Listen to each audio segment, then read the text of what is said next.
નમસ્કાર વિદ્યાર્થી મિત્રો, કેમ છો? મજામાં? તો મિત્રો, આજે હું તમારી સમક્ષ આજના દિવસે લેવાયેલ માર્ચ 2025 અકાઉન્ટ વિષયનું પેપરનું સોલ્યુશન તમારી સમક્ષ લઈને આવી ગયો છું.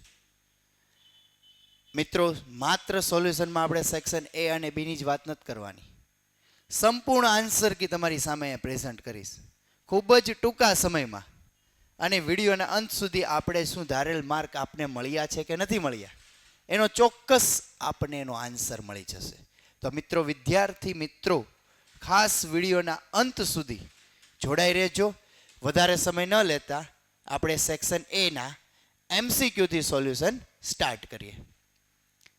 તો સેક્શન એની અંદર મિત્રો પહેલો એમસીક્યુ જે વારંવાર તમારી સમક્ષ ઘણીવાર SA1માં, SA2માં, WRTમાં, ટેસ્ટમાં પ્રશ્નમાં આવ્યો જ હશે કે ભાગીદારોના ચાલુ ખાતાની જમા બાકીનું વ્યાજ પેઢી માટે શું ગણાય છે? જો ભાગીદારોના ચાલુ ખાતાની જમા બાકીનું વ્યાજ ભાગીદાર માટે પૂછ્યું ને બેટા, તો મિત્રો એનો આન્સર આવક થાય. પણ અહીંયા કોના માટે પૂછેલું છે? પેઢી માટે. તો પેઢી માટે શું ગણાય?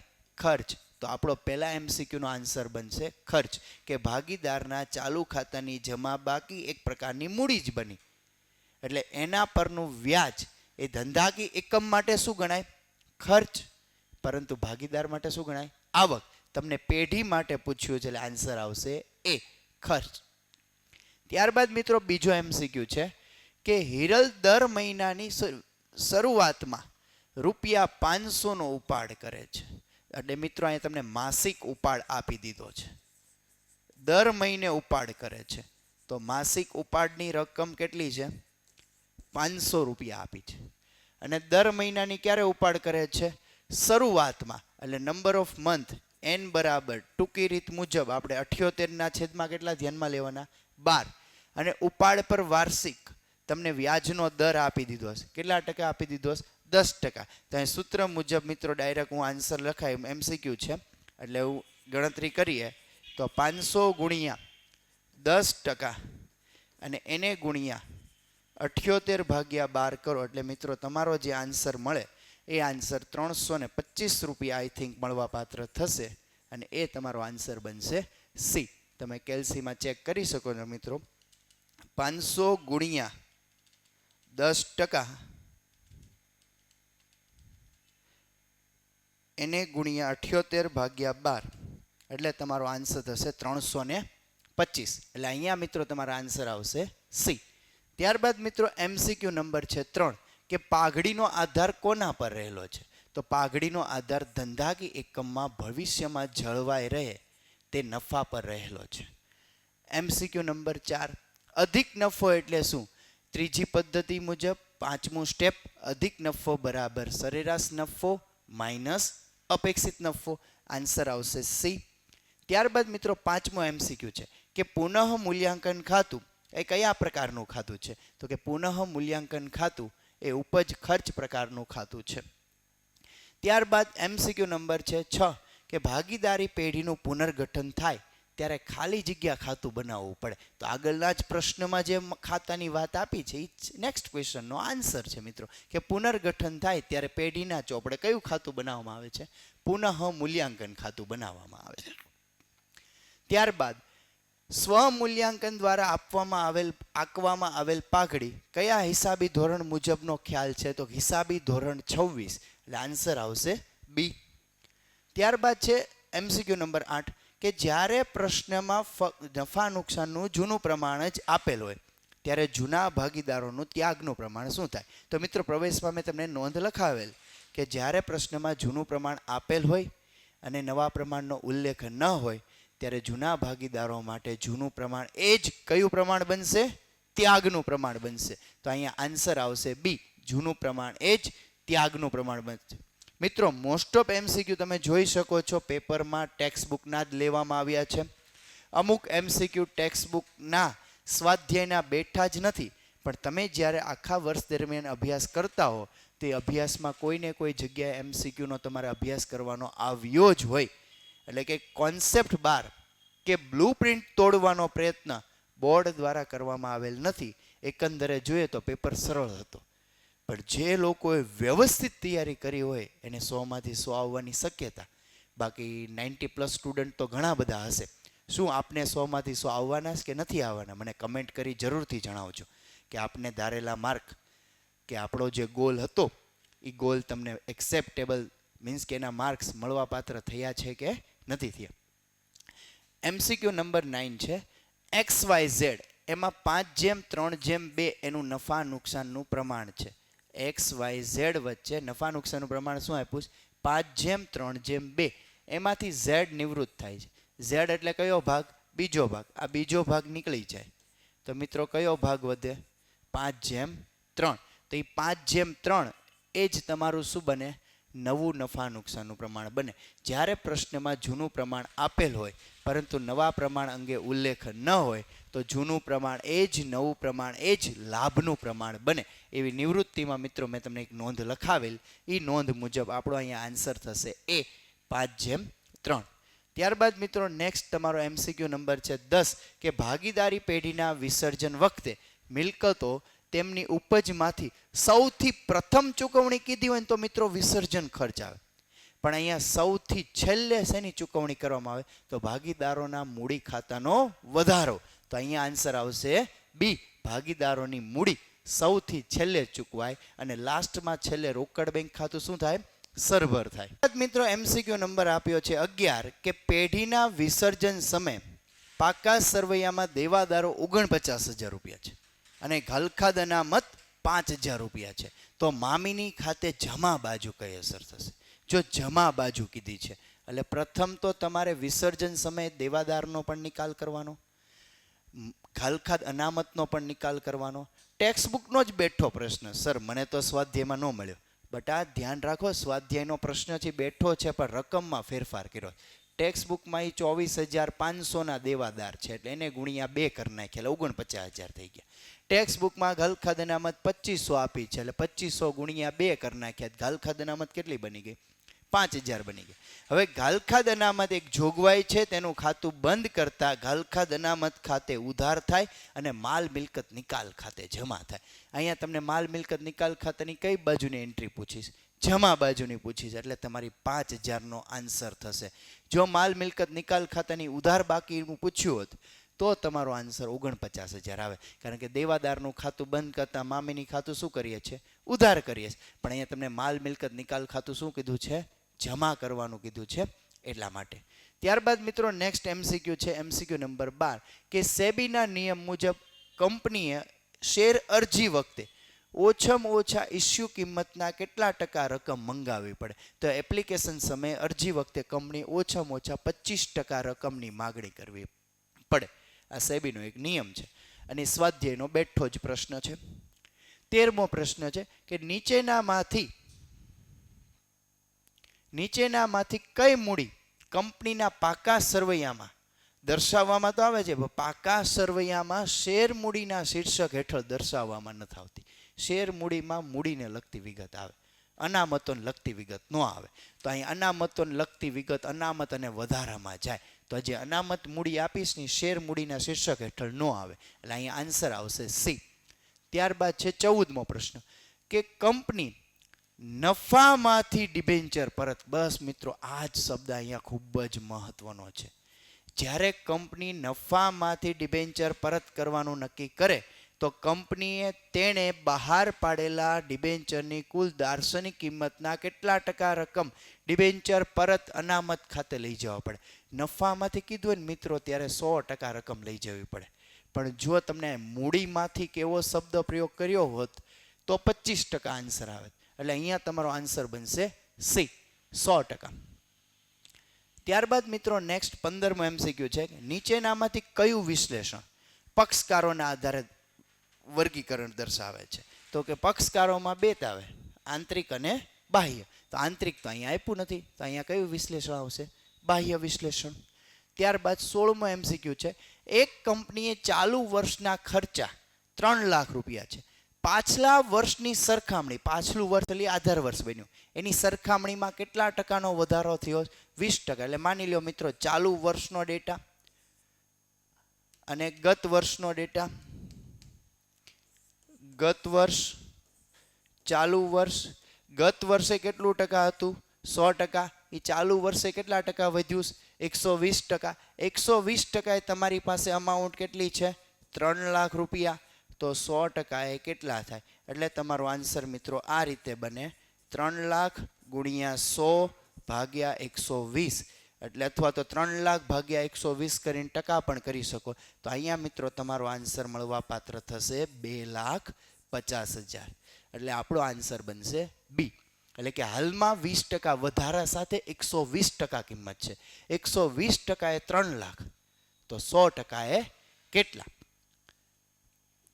ત્યારબાદ નેક્સ્ટ, નીચેનામાંથી કોનો સમાવેશ કામગીરીના ખર્ચમાં થાય છે? કામગીરીના ખર્ચમાં કયા કયા ખર્ચા આવે? તો કે વહીવટી ખર્ચા આવે, વેચાણ વિતરણ ખર્ચા આવે, પગાર આવે, ઘસારો પણ આવે. આ બધા ખર્ચાને કામગીરીના ખર્ચા કહી શકે. તો અહીંયા તમને મિલકત વેચાણ નુકસાન આપ્યું, એ ન આવે. આગથી થયેલ નુકસાન આપ્યું, એ પણ ન આવે. ચૂકવેલ વ્યાજ આપ્યું, એ નાણાકીય ખર્ચ છે, ન આવે. તો ઉપરના બધાનો આન્સર આવતો નથી. તો અહીંયા મિત્રો તમારો આન્સર શું બનશે? ડી. ત્યારબાદ 18મો MCQ કે નીચેનામાંથી કોનો સમાવેશ, નીચેનામાંથી કોનો સમાવેશ ચાલુ ગુણોત્તર કરવા માટે નથી થતો? ચાલુ ગુણોત્તરમાં ચાલુ મિલકતને ચાલુ દેવા ધ્યાનમાં લેવામાં આવે. જેમ કે દેવાદાર ચાલુ મિલકત છે, આવે. લેણી હુંડી ચાલુ મિલકત છે, આવે. સ્ટોક ચાલુ મિલકત છે, આવે. ફર્નિચર બિન ચાલુ મિલકત છે, નો આવે. એટલે અહીંયા તમારો આન્સર બનશે ડી. ત્યારબાદ મિત્રો 19મો MCQ કે રોકાણ પર મળેલ ડિવિડન્ડ અને વ્યાજની રકમ. જો મિત્રો રોકાણ, પાકા સરવૈયાની મિલકત લેણા બાજુની બિનચાલુ વિગતો, બિનચાલુ મિલકતોમાં થયેલા ફેરફારો એ આપણી રોકાણની પ્રવૃત્તિ છે. પ્લસ તેની સાથે સંકળાયેલ બાબતોમાં થયેલા ફેરફારો પણ રોકાણની પ્રવૃત્તિ છે. એટલે રોકાણ પર મળેલ વ્યાજ અને રોકાણ પર મળેલ ડિવિડન્ડ એ રોકાણની પ્રવૃત્તિનો આવક રોકડ પ્રવાહ બને. તો અહીંયા આપણો આન્સર બનશે આવક રોકડ પ્રવાહ થતાં એ પ્લસ થાય કે માઇનસ થાય? પ્લસ. એટલે રોકાણની પ્રવૃત્તિમાં રોકડ પ્રવાહમાં શું થાય? ઉમેરાય. એટલે આપણો અહીંયા આન્સર બનશે સી. ત્યારબાદ મિત્રો 20મો પ્રશ્ન છે. ગયા વર્ષે પણ બોર્ડે એક પ્રશ્નમાં થોડો ફેરફાર કર્યો હતો. પ્રશ્ન સહેલો જ હતો, પણ ઘણા વિદ્યાર્થી ભૂલ કરીને આવ્યા હતા.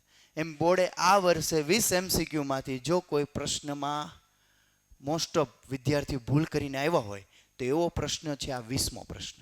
કેમ સર, શા માટે? માંડીવાળી જ આવે. બટ આ પ્રશ્ન વાંચો પછી લખો કે માંડીવાળી આવે કે ન આવે. જ્યારે ગયા વર્ષની સરખામણીમાં ચાલુ વર્ષે પાઘડીની રકમ ઘટે, ફરીવાર ગયા વર્ષની સરખામણીમાં ચાલુ વર્ષે પાઘડીની રકમ ઘટે તો માંડીવાળી આવે. પણ અહીંયા એવું નથી કીધું. પ્રશ્ન વાંચો પેલા 2 વાર. કાયમ કીધેલું કે પ્રશ્ન 2 વાર વાંચીને શાંતિથી જવાબ આપવો. આ પ્રશ્નમાં ઘણાને માર્ક ગયા હશે, પણ જેને આવ્યા છે એ પાછા રાજી થયા હશે ને, તો પછી હરખાઈ નથી જવાનું. આગળના બધા દાખલાના જવાબ આવ્યા છે કે નથી આવ્યા ચેક કરવાના છે. કે ગયા વર્ષની સરખામણીમાં પાઘડીની રકમ ઘટે એવું નથી કીધું, પાઘડીની રકમ વધે એવું કીધું છે. તો પાઘડીની કિંમતમાં વધારો એ એક પ્રકારની પાઘડીની ખરીદી કરી કહેવાય. તો અહીંયા મિત્રો આપણો આન્સર આવશે બી. જો તમને અહીંયા એવું કીધું હોત ઘટે તો આ માંડીવાળી આવે, પણ તમને ઘટે એવું કીધું છે નથી કીધું. ટેક્સ્ટ બુકમાં ઘટે એવું આપ્યું સ્વાધ્યાયના પ્રશ્નમાં, પણ ટેક્સ્ટ બુકનો જ પ્રશ્નમાં થોડો ફેરફાર કરી નાખ્યો. ઘટેની જગ્યાએ શું કરી નાખ્યું? વધે. તો પાઘડીની કિંમતમાં વધારો એ શું દર્શાવે છે? તો કે પાઘડીની ખરીદી દર્શાવે છે. અહીંયા તમારા 20 MCQ એમાંથી નોર્મલ જોવા જઈએ તો 12-15 MCQ એવા છે જે ટેક્સ્ટ બુકના જ છે. અમુક આવા ટેક્સ્ટ બુકના પ્રશ્નો એમાં શબ્દો ફેરવા છે. બાકી કોન્સેપ્ટ પ્રમાણે જ છે. આખા વર્ષમાં ભણવામાં આવેલ બધી બાબતો જ છે. એક પણ પ્રશ્ન બહારનો કહેવાય ને આમ હેરાન કરવા માટે નથી મૂકેલો. સર આ મૂક્યો જ છે, બટ આ સામાન્ય બાબત કહેવાય. હવે મિત્રો વાત કરીએ સેક્શન બીના સોલ્યુશનની. તેનો પહેલો પ્રશ્ન છે પાઘડી પાકા સરવૈયામાં ક્યાં દર્શાવવામાં આવે? પાઘડીનો જ સ્વાધ્યાયનો પહેલો જ પ્રશ્ન કે પાઘડી પાકા સરવૈયામાં મિલકત લેણા બાજુ બિનચાલુ મિલકતના મથાળા હેઠળ અદ્રશ્ય મિલકત તરીકે દર્શાવવામાં આવે. આવું આખું જ વાક્ય લખવાનું, ત્યારે મિત્રો તમને 1 માર્ક મળે. બીજો પ્રશ્ન છે પુનઃ મૂલ્યાંકન ખાતાને બીજા કયા નામે ઓળખાય? જો મિત્રો પુનર્ગઠન સમયે કયું ખાતું બનાવવામાં આવે? પુનઃ મૂલ્યાંકન ખાતું. MCQ પૂછી લીધું. પુનઃ મૂલ્યાંકન ખાતું કયા પ્રકારનું ખાતું છે? ઉપજ ખર્ચ પ્રકારનું ખાતું છે. MCQ પૂછી લીધું. પુનઃ મૂલ્યાંકન ખાતાને બીજા કયા નામે ઓળખવામાં આવે છે? તો કે નફા નુકસાન હવાલા ખાતે. એ VSQ માં પૂછી લીધું. માત્ર પુનઃ મૂલ્યાંકન ખાતું એ શબ્દની સાથે સંકળાયેલ 3 માર્કના પ્રશ્નો બોર્ડે પૂછી લીધા. એટલે એવું નથી કે એક જ પૂછે, એકની એક બાબતો સંકળાયેલ માટેના પ્રશ્નો પણ બોર્ડ પૂછી શકે. તો પુનઃ મૂલ્યાંકન ખાતાને બીજા કયા નામે ઓળખવામાં આવે છે? તો કે નફા નુકસાન હવાલા ખાતું. ત્યારબાદ મિત્રો 23મો પ્રશ્ન છે કે નિવૃત્તિ કે મૃત્યુ વખતે ભાગીદારને તેના ભાગની પાઘડી કોના દ્વારા આપવામાં આવે? જો કોઈ ભાગીદાર નિવૃત્ત થાય છે તે ધંધામાંથી છૂટો જ થાય છે. જો કોઈ ભાગીદાર મૃત્યુ પામે છે તો એ પણ એ ધંધામાંથી જતો રહ્યો. તો બાકીના ભાગીદારો વધ્યા કોણ? તો કે સક્રિય રહેતા ભાગીદાર, એટલે કે ચાલુ ભાગીદાર. એટલે કે નિવૃત્ત ભાગીદારને તેની લેણી રકમ અને તેના ભાગની પાઘડીની રકમ ચૂકવવામાં આવે. એ કોણ ચૂકવે? તો કે ચાલુ ભાગીદારો. કઈ રીતના ચૂકવે? તો કે ચાલુ ભાગીદારોમાં જે ભાગીદારોએ જેટલો જે રીતે લાભ મેળવ્યો હશે એ લાભના પ્રમાણમાં ચૂકવે. પણ અહીંયા તમારે ટૂંકમાં એનો આન્સર શું લખવાનું રહે કે નિવૃત્તિ કે મૃત્યુ વખતે ભાગીદારને તેના ભાગની પાઘડીની રકમ બાકીના ભાગીદારો આપે છે. એટલે કે ચાલુ રહેતા ભાગીદારો આપે છે. અને જે વ્યક્તિને જેટલો નફામાં ભાગ મળ્યો હશે તે પ્રમાણે બાકીના ભાગીદારો તેના વળતર રૂપે પાઘડી આપે છે, મૂડી પણ આપે છે. કે એનો ભાગ 20% હોય તો એને પાઘડીના 20% આપી દેવા પડે. પાછું એ 20% ચાલુ રહેતા ભાગીદારોએ કઈ રીતે વેચણી કરી? તો કે લાભના પ્રમાણમાં ચૂકવશે. એ તો વિશેષ તમે ગણતરી જાણો જ છો. આગળ વધીએ. નેક્સ્ટ તમારો 24મો પ્રશ્ન છે મિત્રો, કે 24મો VSQ પ્રશ્નમાં તમને માહિતી આપી છે કે મરજિયાત વિસર્જન એટલે શું? તો કે બધા જ ભાગીદારોની સર્વસંમતિથી ગમે ત્યારે ગમે તે સમયે પેઢીનું વિસર્જન કરી શકાય તેવા પ્રકારના વિસર્જનને શું કહેવાય? મરજિયાત વિસર્જન. તો અહીંયા મિત્રો બધા જ ભાગીદારોની સર્વસંમતિ આ શબ્દ પ્રયોગ લખેલો હોય એટલે તમને બોર્ડવાળા આરામથી 1 માર્ક વ્યવસ્થિત આપી દે. વાક્ય પૂરું લખેલું હોવું જોઈએ. ત્યારબાદ મિત્રો 25મો VSQ છે કે માલ મિલકત નિકાલ ખાતાનો અર્થ સમજાવો. તમને ખ્યાલ છે કે વિસર્જનનો પ્રશ્ન છે. માલ મિલકત નિકાલ ખાતું શા માટે ખોલવામાં આવે? તો કે પેઢીના ચોપડે દર્શાવેલ મિલકતો અને દેવાના હિસાબી અસરો, નિકાલની હિસાબી અસરો દર્શાવવા માટે પેઢીના ચોપડે જે ખાસ પ્રકારનું એક ખાતું ખોલવામાં આવે છે. એ ખાસ પ્રકારનું ખાતું એટલે કયું ખાતું? માલ મિલકત નિકાલ ખાતું. બસ એ જ એની વ્યાખ્યા બની કે માલ મિલકત નિકાલ ખાતામાં પેઢીની મિલકતો અને દેવાના નિકાલની હિસાબી અસરો આપવા માટે જે ખાતું તૈયાર કરવામાં આવે છે તે ખાતાને કયા ખાતા તરીકે ઓળખવામાં આવે છે? માલ મિલકત નિકાલ ખાતા તરીકે ઓળખવામાં આવે છે. નેક્સ્ટ ડિબેન્ચરનો પ્રશ્ન છે કે કંપની ધારા 2013 મુજબ કંપની કેટલા વર્ષની મુદ્દતના ડિબેન્ચર બહાર પાડે? મિત્રો ડિબેન્ચરની થિયરી જ્યારે લખાવી ત્યારે આ મુદ્દો લખાવેલો કે કંપની ધારા 2013 મુજબ કંપની મેક્સિમમ 10 વર્ષ સુધીના ડિબેન્ચર બહાર પાડી શકે. પણ જો કોઈ કંપની ઇન્ફ્રાસ્ટ્રક્ચર પ્રોજેક્ટમાં કામ કરતી હોય તો તેની મુદ્દત વધુમાં વધુ કેટલા વર્ષ કરી શકે? 30 વર્ષ કરી શકે. એટલે આ રીતે મિત્રો તમે એના આન્સર લખેલો હોવો જોઈએ કે ઇન્ફ્રાસ્ટ્રક્ચર હોય તો 30 વર્ષ, બાકી એની સાથે જોડાયેલ ન કંપનીએ કેટલા વર્ષ સુધીના ડિબેન્ચર બહાર પાડી શકે? તો કે 10 વર્ષ સુધીના. ત્યારબાદ નેક્સ્ટ 27મો પ્રશ્ન આપ્યો છે કે ગુણોત્તર એટલે શું? તો મિત્રો સ્ટાર્ટિંગમાં જ તમને વ્યાખ્યા લખાવેલી છે કે ડૉક્ટર IM પાંડે નામના એક લેખકે વ્યાખ્યા આપેલી છે કે 2 હિસાબી આંકડાકીય માહિતીને સંક્ષિપ્ત સ્વરૂપે રજૂ કરતી માહિતી એટલે કે ગુણોત્તર. અહીંયા ટૂંકમાં તમારે માહિતી એવી રીતના લખવાની રહે કે 2 હિસાબી આંકડાઓ વચ્ચેનો શું દર્શાવે છે? સંબંધ દર્શાવે છે. અને એ સંબંધ કઈ રીતે હોવો જોઈએ? ગાણિતિક રીતે. તો એને આપણે શું કહીએ? ગુણોત્તર તરીકે ઓળખીએ છીએ. ત્યારબાદ મિત્રો 28મો પ્રશ્ન છે કે કામગીરી ગુણોત્તર શોધવા માટે શું નાણાકીય ખર્ચનો સમાવેશ થાય છે? કામગીરી ગુણોત્તરમાં માત્ર કામગીરીના ખર્ચા ધ્યાનમાં લેવાય. વહીવટી ખર્ચા, વેચાણ વિતરણ ખર્ચા, પગાર, ઘસારો, એમાં નાણાકીય ખર્ચા આપણે એડ કરીએ છીએ? નથી કરતા. તો કે નાણાકીય ખર્ચા ધ્યાનમાં લેવાતા નથી. એટલો જ તમારો આન્સર બને. લાસ્ટ સેકન્ડ 29 29મો MCQ આપ્યો છે. મેં મિત્રો કાલે જ તમને વાત કરી હતી કે રોકાણની પ્રવૃત્તિઓ એટલે શું, નાણાકીય પ્રવૃત્તિ એટલે શું અને કામગીરીની પ્રવૃત્તિ એટલે શું. આ 3 પ્રશ્નોમાંથી એક પ્રશ્ન આવી શકે. જો મિત્રો આવી ગયો ને, કયો પૂછાણો? નાણાકીય પ્રવૃત્તિ એટલે શું. પાકા સરવૈયાની ઇક્વિટી અને જવાબદારી બાજુ ની વિગતોમાં થયેલા ફેરફારો અને તેની સાથે સંકળાયેલ બાબતો માત્ર ચાલુ જવાબદારી કહેતા કે ચાલુ દેવા સિવાય આ રીતે અર્થ કે કોન્સેપ્ટ લખ્યો હોય તો પણ તમને માર્ક મળવા પાત્ર છે. અન્યથા નાણાકીય પ્રવૃત્તિઓ એટલે એવી પ્રવૃત્તિ કે જેના કારણે માલિકોની મૂડી અને ધંધાની ઉછીની મૂડીના કદમાં અથવા તેના સ્વરૂપમાં શું થાય, ફેરફાર જોવા મળે તો તેને કઈ પ્રવૃત્તિ તરીકે ઓળખવામાં આવે છે? નાણાકીય પ્રવૃત્તિ તરીકે ઓળખવામાં આવે છે.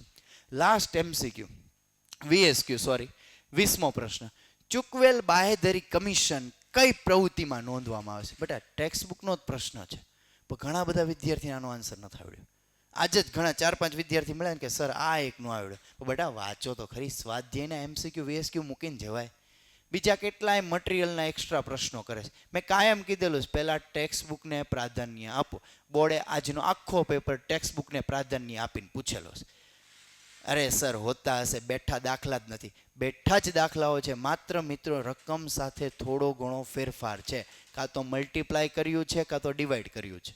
એ આગળ જોશું, હમણાં ખ્યાલ આવશે.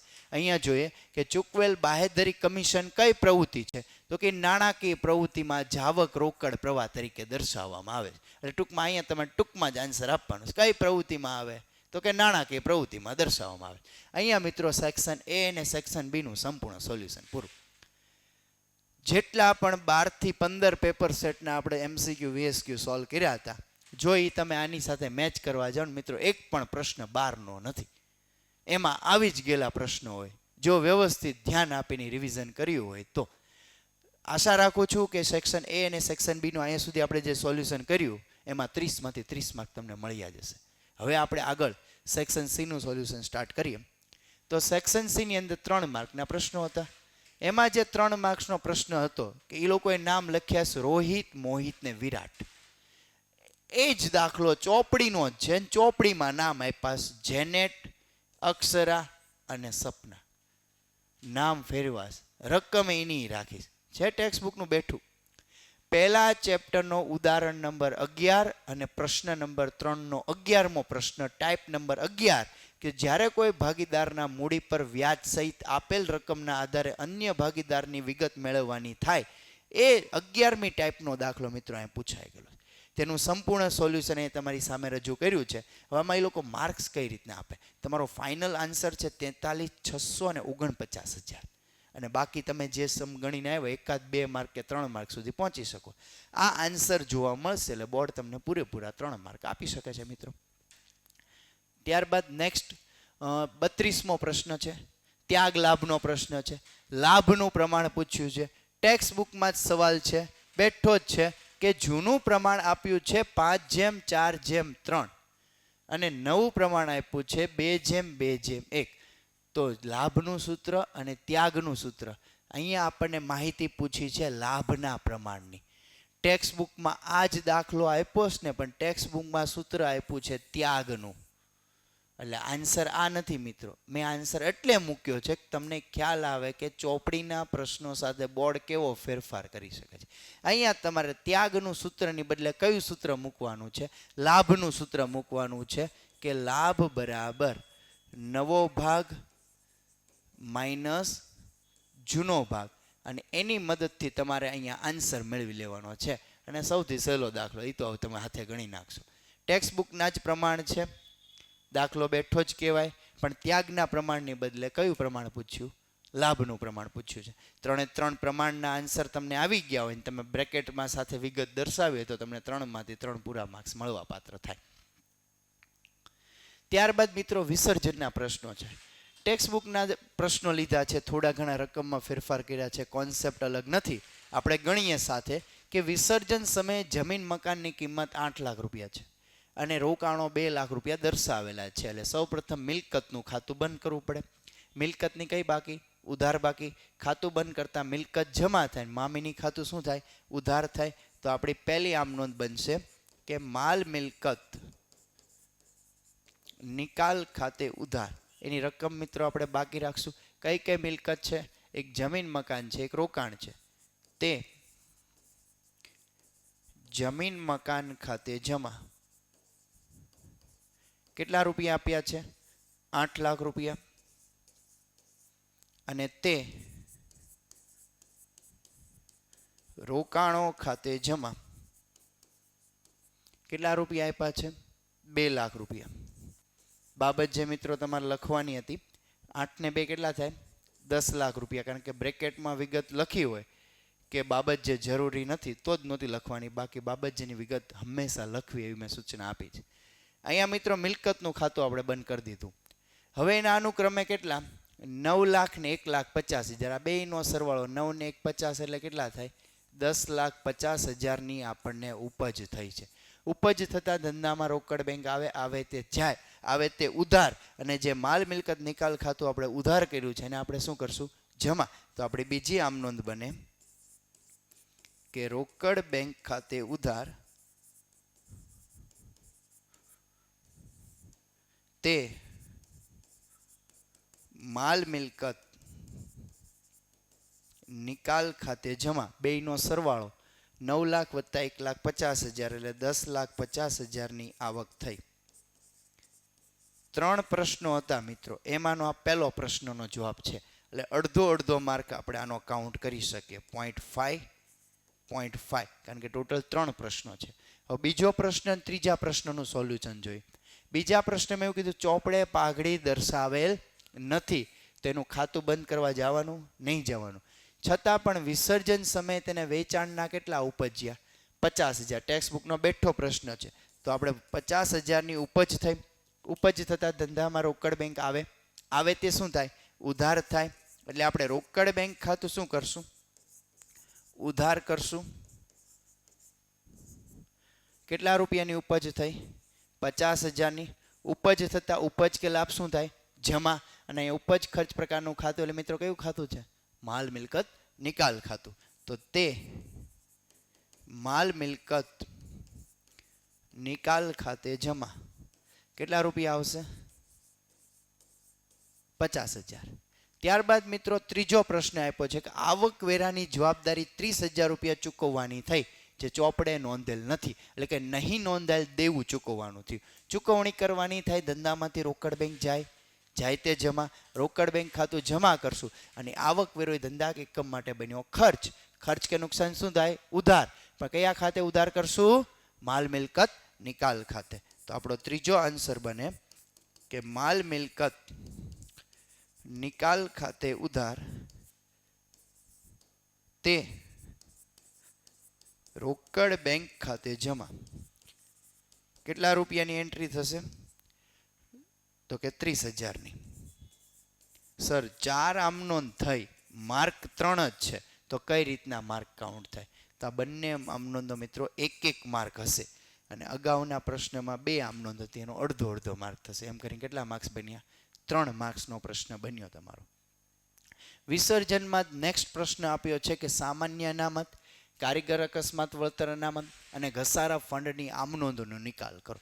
સામાન્ય અનામતની શું થાય? વેચણી. અમાઉન્ટ ન થાય એટલે માત્ર આમનોંધ લખવાની. સામાન્ય અનામતની વેચણી થતાં ભાગીદારોની મૂડી વધે. મૂડીમાં વધારો થતાં મૂડી ખાતું શું કરશું? જમા. એટલે મિત્રો સામાન્ય અનામત ખાતે ઉધાર થશે અને તે ભાગીદારોના મૂડી ઓબ્લિક ચાલુ ખાતે શું થશે? જમા થશે. ત્યારબાદ બીજી બાબત શું આપી? કારીગર અકસ્માત વળતર ભંડોળ. એ પણ શું છે? અનામત. અનામતની શું થાય? વેચણી. વેચણી કરતા ભાગીદારની મૂડી પ્લસ થઈ, મૂડી વધે, મૂડી ખાતું જમા. અને અનામતનું ખાતું શું કરશું? ઉધાર. એટલે કે કારીગર અકસ્માત વળતર ભંડોળ ખાતે ઉધાર, તે ભાગીદારોના મૂડી કે ચાલુ ખાતે જમા. આ 2 આમનોંધ જો તમે મિત્રો અહીંયા સંયુક્ત લખી નાખી હોય તો પણ ચાલે, અને 2 અલગ અલગ લખી હોય તો પણ ચાલે. સંયુક્ત કઈ રીતે? તો કે સામાન્ય અનામત ખાતે ઉધાર, કારીગર અકસ્માત વળતર ભંડોળ ખાતે ઉધાર, તે ભાગીદારોના મૂડી ઓબ્લિક ચાલુ ખાતે જમા. ત્રીજું છે ઘસારા ફંડ. એ ધંધા કે એકમ માટે શું છે? જોગવાઈ. જોગવાઈના ખાતા બંધ કરીને ક્યાં લઈ જવામાં આવે? માલ મિલકત નિકાલ ખાતે. ખસારા ફંડ, ગાલખાદ અનામત, દેવાદાર પર વટાવ અનામત ને લેણી હુંડી પર વટાવ અનામત 4 જોગવાઈ આવે છે. ચારે 4 જોગવાઈના ખાતા ઉધાર થઈને મામીની ખાતું શું થાય? જમા થાય. એટલા માટે અહીં આપણે ત્રીજી આમનોંધ બનશે કે ઘસારા ફંડ ખાતે ઉધાર તે માલ મિલકત નિકાલ ખાતે જમા. તો અહીંયા 3 આમનોંધનો મિત્રો, પ્રત્યેક આમનોંધનો તમને 1 માર્ક મળવા પાત્ર થાય. જેટલી આમનોંધ સાચી એ પ્રમાણે માર્ક મળે. ત્યારબાદ મિત્રો ડિબેન્ચરનો પ્રશ્ન છે.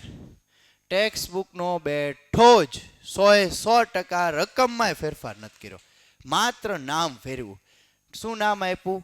અદિતિ લિમિટેડ. ટેક્સ બુકમાં શું નામ આપ્યું છે? વંદના લિમિટેડ. નમસ્કાર, પ્રાર્થના, વંદના. ઉદાહરણ નંબર આપેલો છે આપણને 15મો. 13 14 ને 15 નમસ્કાર, પ્રાર્થના ને વંદના. અને સ્વાધ્યાયમાં સત્યમ શિવમ ને સુંદરમ આપ્યો છે. એટલે સુંદરમ લિમિટેડ વાળો અને વંદના લિમિટેડ વાળો 2 દાખલા સરખા થયા.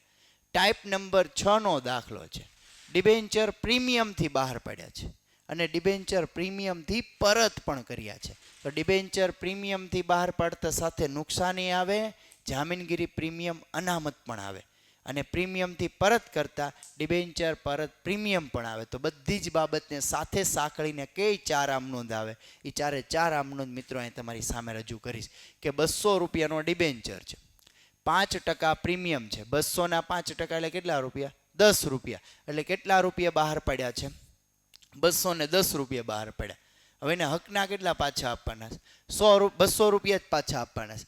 આપણે દોઢા થઈને કેટલા પાછા આપવાના? 220 આપવાના છે. તો 20 રૂપિયા એક્સ્ટ્રા આપ્યા. તો 20 રૂપિયા જે વધારે આપીએ છીએ એને આપણે શું કહેશું? ડિબેન્ચર પરત પ્રીમિયમ. અને 20 રૂપિયા સાથે શું બનશે? ડિબેન્ચર બહાર પાડતા થયેલ નુકસાન. બેંક ખાતામાં આપણને કેટલા રૂપિયા મળવા પાત્ર થશે? 210. અરજી મંજૂરી ખાતે કેટલા લઈ જશું? 210. અરજી મંજૂરી ઉધાર કેટલા કરશું? 210. 210 માંથી 200 રૂપિયા કોના ખાતે લઈ જશું? ડિબેન્ચર ખાતે. 10 રૂપિયા છે ના છે? જામીનગીરી પ્રીમિયમ અનામતના. ડિબેન્ચરની સંખ્યા કેટલી આપી છે? તો કે ડિબેન્ચરની સંખ્યા આપણને આપી છે 10,000 ડિબેન્ચર. બસ મિત્રો, આ જે આંકડાકીય માહિતી લખું છે એને ગુણ્યા 10,000 એક્ઝામમાં કરી નાખ્યો એટલે આ આંકડાકીય માહિતી તમને મળવા પાત્ર થાય. પછી ડિબેન્ચરનું ખાતું જમા કર્યું છે તે ડિબેન્ચરનું ખાતું ઉધાર થશે. ડિબેન્ચર પરત પ્રીમિયમનું ખાતું જમા કર્યું છે તે ડિબેન્ચર પરત પ્રીમિયમનું ખાતું પણ ઉધાર થશે. ડિબેન્ચરના નાણાં કોને ચૂકવવાના છે? તો કે ડિબેન્ચર હોલ્ડર્સ ખાતે લઈ જવાના, એટલે એનું ખાતું જમા થશે. ત્યારબાદ ડિબેન્ચર હોલ્ડરને ડિબેન્ચરની રકમની ચૂકવણી કરો. ડિબેન્ચર હોલ્ડર્સ લેનાર બનશે, લેનાર ખાતે ઉધાર થાય. ડિબેન્ચર હોલ્ડર્સ ખાતે ઉધાર. બેંક થ્રુ પેમેન્ટ લીધું, બેંક થ્રુ જ પેમેન્ટ પાછું આપશું, તે બેંક ખાતે જમા. અહીંયા મિત્રો આ જ આંકડાકીય માહિતી આવશે. ડિબેન્ચરના 200, પ્રીમિયમના 20, ટોટલ 220 પાછા આપ્યા. 220 ડિબેન્ચર ખાતે ઉધાર કર્યા અને 220 બેંક ખાતે જમા કર્યા. આ બધી જ આંકડાકીય જે માહિતી મેં લખીશ એને ગુણ્યા તમે 10,000 રૂપિયા કરી નાખો એટલે તમારા બધા જ આંકડાકીય માહિતી મિત્રો તમને અહીંયા મળવા પાત્ર થશે. જે રીતે શીખ્યું હતું એ જ રીતે મિત્રો કે ડિબેન્ચર પ્રીમિયમથી બહાર પાડેલા છે, પ્રીમિયમથી પરત કરેલા છે, તો આમનું તો તમને આવડે છે. બસ આ બ્રેકેટમાં લખેલા આંકડાને ગુણાકારને આંકડાકીય માહિતીમાં ભૂલ ન કરી હોય તો 4 આમનોંધ લખી હોય તો તમને 3 માર્ક મળે. સર એ તો કહી દો કઈ આમનોંધનો કેટલો માર્ક્સ મળે? તો અહીંયા મિત્રો પહેલી આમનોંધ ને બીજી આમનોંધનો 1 માર્ક બોર્ડ આપી શકે અને ત્રીજી આમનોંધ ને ચોથી આમનોંધનો અડધો માર્ક કરી શકે. એટલે કેટલા માર્ક્સ થાય? 3 માર્ક્સ થઈ ગયા. ત્યારબાદ મિત્રો અને કદાચ જો પહેલી આમનોંધનો અડધો માર્ક્સ કરીને અહીંયા 1 માર્ક્સ કરી શકે, એ તો બોર્ડ પોતાની પ્રમાણે આન્સર કી જનરેટ કરી શકે છે. થોડો ઘણો એ લોકો ફેરફાર કરી શકે. આપણે તો આખો દાખલો ગણો બધું સાચું એટલે પૂરેપૂરા 3 માંથી 3 માર્ક્સ આપણને મળવા પાત્ર થઈ જાય. ત્યારબાદ ડિબેન્ચરનો મિત્રો મેં ખાસ કીધેલો કે શેર અને ડિબેન્ચર વચ્ચેનો તફાવત આ વર્ષે બોર્ડની પરીક્ષામાં થિયરીમાં આવવો જોઈએ. અને જો મિત્રો આવ્યો, મેં એવું કીધું હતું કે આ પાઘડીના મૂલ્યાંકનને અસર કરતા પરિબળો પૂછાશે, કાં તો શેર અને ડિબેન્ચરનો તફાવત હશે અને કાં તો વિસર્જનની સામાન્ય પ્રક્રિયા હશે. વિસર્જનમાં 2 દાખલા પૂછ્યા, પાઘડીમાં 2 દાખલા પૂછ્યા, એટલે ડિબેન્ચરમાં એ લોકોએ થિયરી પૂછી કીધેલું હતું. ધ્યાન રાખજો, થિયરી કરજો. અને આમાં તમે એસપી વાળો તફાવત લખ્યો ને બટા તોય હાલે. અહીંયા તમારી સામે મેં 10 મુદ્દા લખ્યા છે. બોર્ડમાં તમારે કે 10 મુદ્દા તમે તાર ચેક ન કરે. અહીંયા પરફેક્ટ વ્યવસ્થિત માત્ર 3 મુદ્દા હોય તોય તમને આન્સર મળવા પાત્ર કહેવાય. કે શેર એ માલિકીની મૂડી છે, ડિબેન્ચર એ ઉછીની મૂડી છે, એટલું લખ્યું, હાલો 1 માર્ક. શેર બહાર પાડવાનું કંપની માટે ફરજિયાત છે, ડિબેન્ચર બહાર પાડવા કંપની માટે ફરજિયાત નથી, બહાર ન પાડે તોય હાલે. શેર ધારણ કરનારને શેર હોલ્ડર કહેવાય, ડિબેન્ચર ધારણ કરનાર ડિબેન્ચર હોલ્ડર કહેવાય. શેર હોલ્ડરને શેર ઉપર ડિવિડન્ડ મળે, જો કંપની ઈચ્છા ધરાવે તો આપે, ફરજિયાત ન હોય. અને ડિબેન્ચર હોલ્ડરને ફરજિયાત પણ વ્યાજ મળે. બસ મિત્રો, આવા બે બાજુ 3 મુદ્દા લખ્યા હોય અને સાચા હોય એટલે તમને 3 માર્ક્સ મળવા પાત્ર થઈ જાય. અહીંયા બધા મુદ્દા મેં લખેલા છે, એમાંથી તમે કોઈ પણ 3 મુદ્દા લખ્યા હોય એટલે તમને 3 માર્ક્સ મળી જાય મિત્રો. ત્યારબાદ મિત્રો હવે વિભાગ નંબર આવે છે ડી, પાઘડી, તમારું ફેવરિટ. પહેલા 2 દાખલા ગણ્યા જ હશે સાહેબ, પોઈન્ટમાં આવતા હતા. તે આવતા હોય મિત્રો, ટેક્સ્ટ બુકમાં અમુક દાખલા પોઈન્ટમાં આવતા હતા, એટલે તમારી સામે અમુક મેં સ્ટેપ ગણ્યા છે, સમય બચે, વિડીયો બહુ લાંબો ન થઈ જાય એટલા માટે. અને બાકીનો સ્ટેપ છે અત્યારે તમારી સામે હું ગણીશ. કે નીચેની માહિતી પરથી રાહુલ અને ગૌતમની ભાગીદારી પેઢીની પાઘડીની કિંમત છેલ્લા 5 વર્ષના ભારિત સરેરાશની 3 વર્ષની ખરીદી. એટલે ખરીદીના વર્ષો કેટલા કીધા? 3. કઈ પદ્ધતિ કીધી? ભારિત સરેરાશ. એટલે ટાઈપ નંબર કઈ થઈ? 2. વર્ષો આપ્યા છે 18-19 થી લઈને 22-23, ક્રમમાં જ આપ્યા, કોઈ છેડખાની નથી કરી. 20,000 થી લઈને 60,000 સુધીનો નફો આપ્યો, જે નાનો આંકડા કે માહિતી આપીશ. તો વર્ષ અને નફાની કોલમ બનાવે, ભાર દર્શાવી 1, 2, 3, 4, 5, નફાનો ભાર સાથે ગુણાકાર કરીએ. 20,000 ગુણ્યા 1 20,000, 30,000 ગુણ્યા 2 60,000, 37,500 ગુણ્યા 3 1,12,500, 45,000 ગુણ્યા 4 1,80,000, 60,000 ગુણ્યા 5 3 લાખ. ભારનો ટોટલ થશે 15, એટલે કુલ ભાર બનશે 15 અને કુલ ભારિત નફો બનશે 6,72,500. તો અહીંયા ભારિત સરેરાશ નફાનું સૂત્ર મૂકીએ કે ભારિત સરેરાશ નફો બરાબર કુલ ભારિત નફો એના છેદમાં કુલ ભાર મૂકવામાં આવે. જો કોઈ ઉતાવળે કુલ વર્ષ નથી લઈ લીધા ને, કુલ ભારિત સરેરાશ કુલ ભારિત નફો મળ્યો આપણને 6,72,500 અને કુલ ભાર આપણને મળવા પાત્ર થાય 15. તો 6,72,500 ને આપણે 15 વડે ડિવાઈડ કરીએ એટલે મિત્રો આપણો આન્સર થશે 44,833.33, જેને આપણે રાઉન્ડ ફિગર 44,833 ધ્યાનમાં લઈ શકીએ. હજી દાખલો પૂરો નથી થતો, પાઘડી ગણવાની બાકી છે. તો અહીંયા હું પાઘડીનું સૂત્ર મૂકું છું કે પાઘડી બરાબર ભારિત સરેરાશ નફો એને ગુણ્યા ખરીદીના વર્ષો 5 નથી લેવાના હો મિત્રો, એ તો કુલ વર્ષ છે. ખરીદીના વર્ષો કેટલા આપ્યા? 3. તો એને ગુણ્યા ખરીદીના વર્ષો. તો અહીંયા આન્સર જોઈએ 44,833 એને ગુણ્યા 3 કરો એટલે મિત્રો તમારો આન્સર મળવા પાત્ર થશે કે 1,34,500 સમથિંગ. જો પોઈન્ટ રાખ્યા હોય તો તમારો આન્સર બને 1,34,499.99. એને રાઉન્ડ ફિગર કરતા તમારો આન્સર બનશે 1,34,500. હવે મિત્રો અહીંયા તમને એના 4 માર્ક્સ કાઉન્ટ કઈ રીતે થાય? તો કે 1 માર્ક આ બોક્સનો આપી શકે, 1 માર્ક આ સૂત્રનો આપી શકે, 1 માર્ક આ ભારિત સરેરાશનો આન્સર આપી શકે અને 1 માર્ક આ પાઘડીનો આન્સર. એવી રીતે 4 માર્ક્સ ટીક પ્રમાણે આપી શકે. ત્યારબાદ મિત્રો પાઘડીનો નેક્સ્ટ પ્રશ્ન આપેલો છે, ટાઈપ નંબર 3 પૂછીશ, અધિક નફાની. જોઈએ પ્રશ્નમાં, હેમાં રેખા રાખી ભાગીદારી પેઢીના ભાગીદારો છે, તેઓ પોતાના નફા નુકસાનનું વેચણીનું પ્રમાણ 3:2:1 હતું, જે બદલીને ભવિષ્યમાં 1:1 કરવા માગે છે. તેના કારણે પાઘડીનું મૂલ્યાંકન નક્કી કર્યું છે અને ભાગીદારી પેઢીમાં નફા અંગે અને અન્ય માહિતીના આધારે ભાગીદારી પેઢીની પાઘડીની કિંમત અધિક નફાની 3 વર્ષની ખરીદી. ખરીદીના વર્ષો 3. પદ્ધતિ કઈ કીધી? અધિક નફાની, એટલે કે ટાઈપ નંબર 3. 3 વર્ષનો નફો જોઈએ. પહેલા વર્ષે 1,60,000, બીજા વર્ષે 1,40,000, ત્રીજા વર્ષે 1,80,000. નફામાં વધઘટ જોવા મળે છે. તો આના ઉપરથી ચોથું સ્ટેપ શું નક્કી થશે? તો કે સરેરાશ નફો લેવાનો થાય સાહેબ, ભારિત ન આવે. સતત વધારો કે સતત ઘટાડો નથી, નહીતર ભારિત આવી શકે. તો અહીંયા એનો આન્સર મેળવે. મિલકતો કેટલી? 12 લાખ. દેવા કેટલા? 5 લાખ રૂપિયા. તો અહીંયા આન્સર મેળવે. કુલ મિલકતો 12 લાખ રૂપિયા, દેવા છે 5 લાખ રૂપિયા છે. 12 લાખમાંથી 5 લાખ બાદ કરીએ એટલે આપણો આન્સર આવે 7 લાખ રૂપિયા. અપેક્ષિત વળતરનો દર આપણને આપી દીધો છે 10%. અપેક્ષિત નફો ગોતીએ તેના માટે રોકાયેલી મૂડી આપણને કેટલી મળી? 7 લાખ રૂપિયા મળી. એને ગુણ્યા અપેક્ષિત વળતરનો દર કેટલા ટકા આપ્યો? 10%. એટલે તમારો આન્સર કેટલો બને? 70,000. તો અહીંયા તમારો અપેક્ષિત નફો બને 70,000. હવે ચોથા સ્ટેપમાં તમારે ભારિત ગોતવાનું કે સરેરાશ ગોતવાનું? તો કે ભારિત નફો ગોતવાનો. તો સરેરાશ નફો ગોતવાનો. તો ગોતીએ વર્ષ અને નફો. તો આપણને વર્ષ કયા આપ્યા? 21-22, 22-23, 23-24. 2021-22, 22-23 અને 23-24. પછી એનો કરશું આપણે સરવાળો. પહેલા વર્ષે 160, 140, 1,60,000, પછી ઘટી ગયો 1,40,000 અને પછી વધ્યો 1,80,000. હવે આપણે ત્રણેયનો ટોટલ કરશું. 1, 2, 3, 6, 4, 10, 4,80,000 રૂપિયા અહીંયા તમારો ટોટલ બનશે. તો કુલ નફો કેટલો બન્યો? 4,80,000. તો હવે આપણે સરેરાશ નફો ગોતીએ. તો કે સરેરાશ નફો બરાબર કુલ નફો એના છેદમાં કુલ વર્ષ. તો કુલ નફો આપણને કેટલો મળ્યો?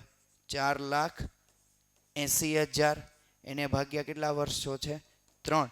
તો અહીંયા પણ મિત્રો તમારો આન્સર પોઈન્ટમાં આવે છે કે 4,80,000 એને ભાગ્યા 3 એટલે તમારે રાઉન્ડ ફિગર જ આન્સર આવે છે. 16×3 = 1,60,000 રૂપિયા.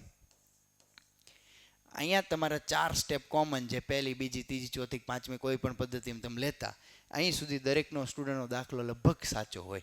હવે કઈ પદ્ધતિ કીધીશ? અધિક નફાની. તો પાંચમું સ્ટેપ કયું બને? અધિક નફો. તો પાંચમું સ્ટેપ અધિક નફો બરાબર સૂત્ર શું બનશે? સરેરાશ નફો માઇનસ અપેક્ષિત નફો. તો સરેરાશ નફો આપણને કેટલો મળ્યો? 1,60,000. અપેક્ષિત નફો આપણને કેટલો મળ્યો? 70,000. 1,60,000 માંથી 70,000 તમે બાદ કરવા જાઓ તો તમારો આન્સર કેટલો બને? 90,000 રૂપિયા. 1,60,000 માઇનસ 70,000 એટલે આન્સર બનશે 90,000. હવે તમારો આન્સર છઠ્ઠું સ્ટેપ લાસ્ટ હંમેશા કયું હોય? પાઘડી. પાઘડી બરાબર અધિક નફો એને ગુણ્યા ખરીદીના વર્ષો. તો અધિક નફો આપણને કેટલો મળવા પાત્ર થયો? 90,000. અને પ્રશ્નમાં આપણને ખરીદીના વર્ષો કેટલા આપ્યા છે? 3. તો 90,000 ગુણ્યા 3 એટલે મિત્રો તમારો અહીંયા આન્સર થશે 2,70,000. જો 2,70,000 મિત્રો તમને આવી ગયા હોય તો તમને એના પૂરેપૂરા માર્ક્સ મળવા પાત્ર થાય. 4માંથી 4 માર્ક્સ. હવે આના માર્ક્સ કઈ રીતે આપી શકે? તો એ પોતે બોર્ડ નક્કી કરી શકે કે ભાઈ આનો 1 માર્ક આપવો, 1 માર્ક આનો આપવો, 1 માર્ક આનો આપવો અને 1 માર્ક આનો આપવો. એવું નક્કી કરી શકે. એવું નક્કી કરી શકે ભાઈ પહેલા 2, 3, 4 સ્ટેપના અડધા માર્ક, છેલ્લા 2 સ્ટેપના 1 માર્ક. એ બોર્ડ પોતે નક્કી કરે. તમારો દાખલો આખો આચો હોય તમારે નિશ્ચિત બેફિકર તમને 4માંથી 4 માર્ક મળી જ ગયા છે. ત્યારબાદ મિત્રો આપણે આગળનો સમ જોઈએ. તો એમાં આપણને તુલનાત્મક નફા નુકસાનનું પત્રક આપ્યું છે. ટેક્સ્ટ બુકનો જ પ્રશ્ન છે, ઉદાહરણ છે. તુલનાત્મક નફા નુકસાનના પત્રકમાં જે દાખલામાં સૌથી વધારે મોટા પ્રમાણમાં વિદ્યાર્થીઓ જે ભૂલ કરે ને એ દાખલો પૂછાણો. પ્લસ માઇનસ વાળી રીત આવેલી અને ખાસ વેચાણની ટકાવારી સ્વાધ્યાયનો દાખલો છે. અહીંયા તમારે વેચાણની ટકાવારી કરવી પડે. વેચાણ એટલે કે 45 લાખના 22% અને અહીંયા 52 લાખના 18%. એટલે તમને બે રકમ મળી જાય. 45 લાખના 22% આન્સર મળે એટલે અન્ય ખર્ચા 2024ના મળે. 52,18,000 મળે એટલે તમને 2023ના અન્ય ખર્ચા મળી જાય. પછી તુલનાત્મક પત્રક તમારે બનાવી નાખવાનું છે. વિગત, નોપા, 16-17, વધારો ઘટાડો, ટકાવારી. સીધો જ મેં અહીંયા એનો આન્સર મૂક્યો છે.